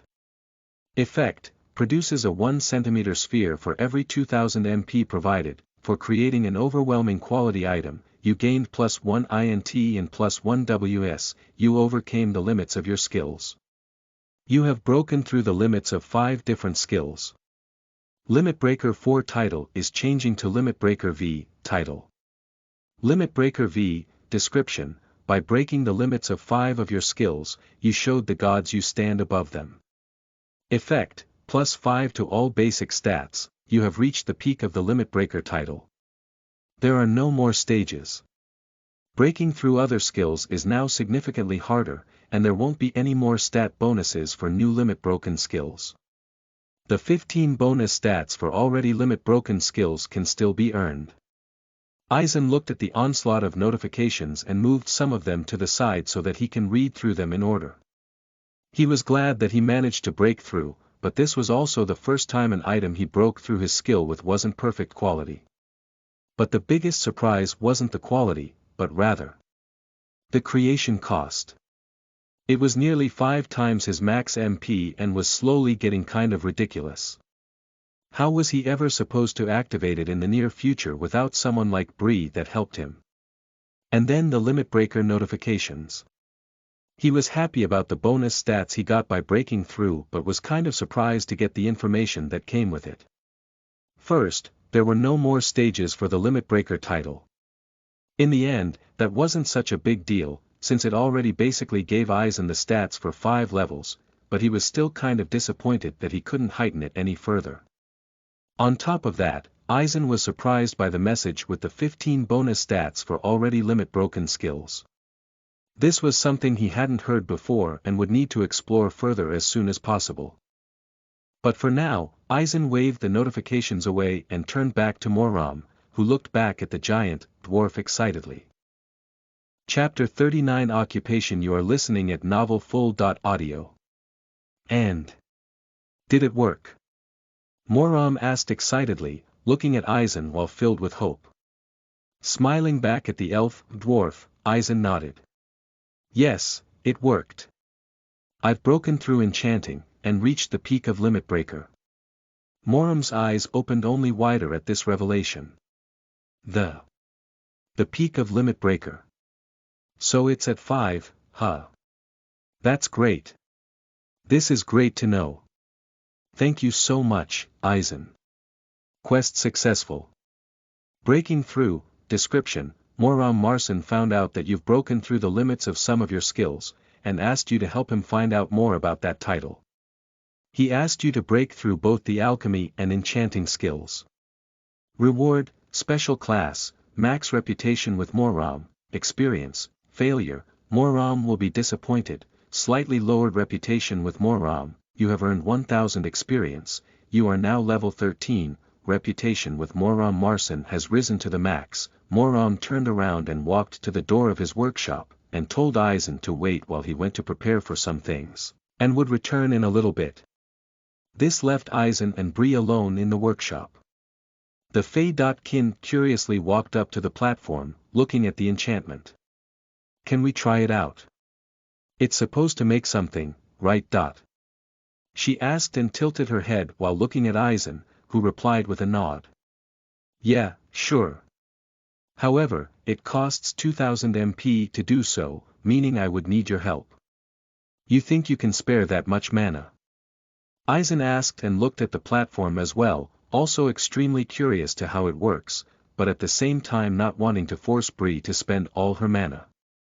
However, she simply smiled and nodded with a smug look on her face. Emicham. That's nothing to me. Huh, I see. Then I'll get to it, I guess. Oh, but first, I think I should put my new points into my stats. Eisen said and opened his status, and then brought his STR, INT and WS stats each to 40, before putting the last new stat point into AGI. If from now on, he only were to go hunting and get stat points through leveling up, instead of through making items, he would need to gain about 60 more levels to complete that cat's quest. This would probably take a while, but he still had quite some time left, although he didn't know how long leveling up usually took. Either way, for now, Eisen didn't worry about that part and instead just wanted to get this enchantment to create a golem core. He placed his palm on the edge of the enchantment, and began to push his mana inside while Bree filled his mana pool back up again. The more mana filled the enchantment, the more mana condensed in its center. After a few minutes, the enchantment was completely filled up, and pure white mana pulled itself into a single point, and then exploded outward, leaving only a small, tic-tac-sized sphere that dropped down onto the center of the mana crystal platform. Eisen excitedly leaned forward and grabbed the small sphere, looking at what he just created. Low-grade mock golem core, quality. Average, rank. 2, description, a small, low-grade golem core that has been created only with the help of enchantments.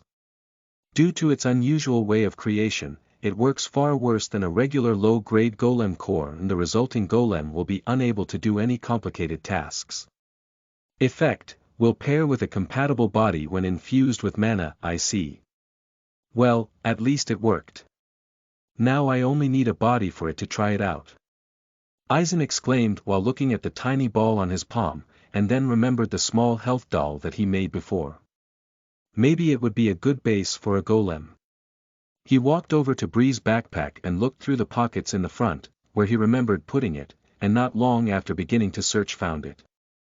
Eisen held the small, crystal dot-like doll in his hand and pushed the golem core against its chest, then activated transmutation to open a small hole that quickly swallowed the core. The hole quickly closed again, and Eisen spread the excess material across the doll's chest. Once that was done, Eisen poured his mana into the doll and moved it toward the core. After a few seconds, thin cracks began to form on the doll's surface, and its whole body reformed to become more refined and humanoid, so that the body would be easier to use for the core. After a short while, the transformation stopped and the newly created golem stood up on Eisen's palm. Golmancy skill learned, great. A new skill. Well, how about it, lil' guy? Show me what you can do. Eisen exclaimed and placed the small golem on a nearby table. However, it just stood there while doing nothing. Lil' guy. Maybe that won't work. Then how about walk forward? In response to Eisen's command, the small doll moved its right leg forward, and its left arm to the back. Then it stepped forward, and moved its left leg forward, and its right arm to the back. This continued on and on, without break. That's so cool. Bree exclaimed while looking at the small red golem as it walked to the edge of the table, then turned around and walked to the other edge when Eisen told it to. Yeah, it is. Although this makes me wonder what you can do with an actual, normal golem core and not a low-grade mock version of it. Well, I've got the Golmancy skill now, so I guess I could. Day, old timer. How are ya? Denmir stepped through the door and exclaimed loudly, interrupting Eisen as he was talking to Bree. Behind him, Eisen saw a few more familiar faces, those of Falmira, Jekyll, and of course Moram. Oh, hey Denmir. What are you all doing here? Eisen asked curiously while all four of his crafting skill teachers stood in front of him. The only one to speak up, though, was Moram. We want to give you a gift. You're an amazing craftsman, Eisen, so you deserve to be seen as such by the world. Actually, let's just show him instead of explaining it, shall we? The elf, dwarf looked over to the other three, who smiled and nodded their heads. Old timer, I once more offer you to be a master blacksmith. It is possible to change your occupation to master blacksmith. Do you accept? Going right to the top there, Denmir. I guess I'll follow part. I offer you to be a master tailor, Eisen. Falmira said while smirking over to Denmir. The possibility to change your occupation to master blacksmith progressed. It is possible to change your occupation to master tailoring blacksmith. Do you accept? Jekyll crossed his arms and scoffed at the other two. Really? Yiri given him the spots to become a master. What kind of grandmasters you two are? He shook his head and the other two frowned at him, before Denmir began to laugh lowly. Listen, kid, all of us know that he's lost his experience, and even so he's such an amazing craftsman. He deserves to be a master. And who knows, maybe it was fate he ended up in Melro. TSK, I guess so. Fine then, can't be the only one that doesn't give ya what ye a master one. I offer ya to be a master leatherworker. The possibility to change your occupation to master tailoring blacksmith progressed. It is possible to change your occupation to crafts master. Do you accept? At last, Moram also spoke up. You've done a great job these past few days here, and you deserve this, really. I offer you to become a magicrafts master. The possibility to change your occupation to crafts master progressed. It is possible to change your occupation to Omni crafts master. Do you accept? Eisen looked at the notification in front of him. Omni crafts master, It definitely sounded intriguing. Compared to a regular occupation like blacksmith or tailor, it didn't seem like it would box him into anything. Only judging from its name, it would probably allow him to do basically anything when it came to crafting or creating things. The giant, dwarf halfling began to scratch his beard and close his eyes, and after a few seconds of deep thought opened them up again. Thank you. I more than gratefully accept. You accepted the change of your occupation. You are now an Omni crafts master. All crafting related skills can be learned up to rank 10, all combat related skills can be learned up to rank 5, all utilitarian magic skills can be learned up to rank 8, all combat magic skills can be learned up to rank 5, crafting space skill learned, level cap has opened up. A soft light encased Eisen for only a second and then faded away once more, leaving the whole group to stare at him intensely. And what occupation did you get? Moram asked curiously, and the others leaned in as well. With a soft laugh, Eisen crossed his arms and read through the notifications, then slowly spoke up. Apparently, I'm an Omni crafts master now. Eisen explained, and then began to explain what else came with it. In return, the others told him about what each of the skill areas entail. Crafting skills are quite obvious, as they were the skills that helped you create something, meaning skills such as blacksmithing, alchemy, or even drawing. Combat skills were those that helped one fight, obviously. Meaning things like swordsmanship or archery. Since Eisen didn't necessarily need, or even want, to go out and spend all his time fighting, he really didn't mind that they could only get to rank 5. Combat magic skills were the same, basically all spells that would be used for attacking such as the classic fireball spell. Utilitarian magic skills were the kind of thing that Aizen was using up until now when it came to magic, meaning things that weren't directly intended for combat, such as his mana double, mana copy, or mana manipulation skills. It seemed like an ordinary craftsman would only be able to level physical crafting skills up to rank 8, and crafting skills that had to do with magic or mana like alchemy or enchanting only up to rank 6. If you wanted to get your physical skills higher than that, you needed to become a craftsmaster, the master version of the craftsman profession.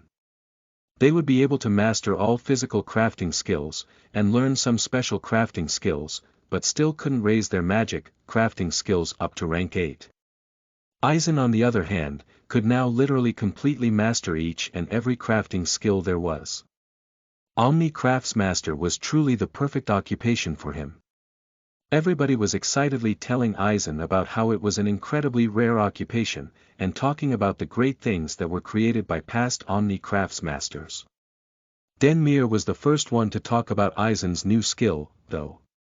Craftin' space, huh? That's pretty handy if you ask me.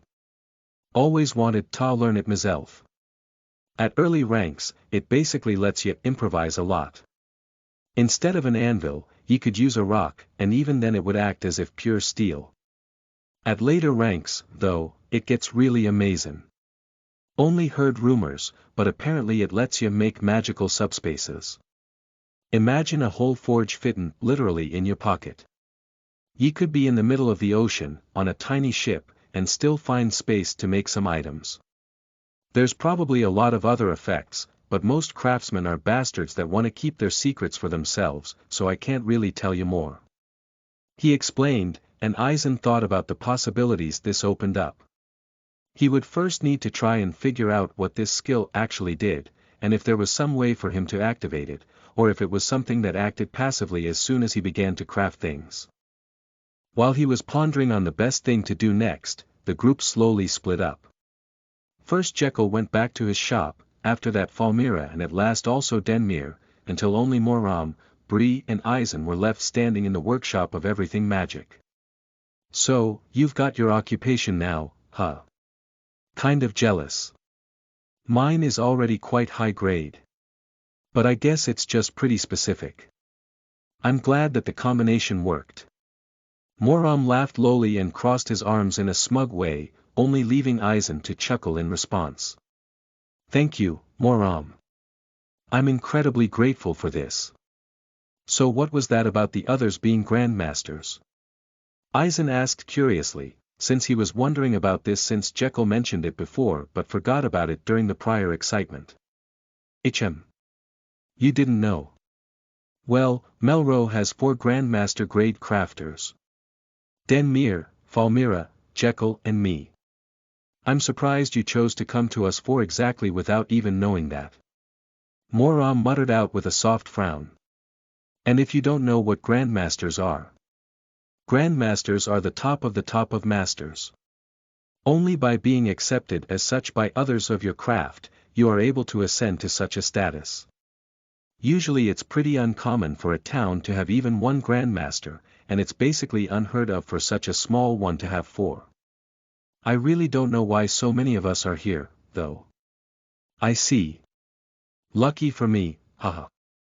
Aizen laughed lowly. He really didn't think it was luck, and that he was placed here exactly for that reason. He would need to ask the other originals if they noticed something similar in their starting towns. But for now, Aizen knew what he needed to do. He finished this quest, and only had one more thing he needed to worry about before going on a journey. He would need to start hunting.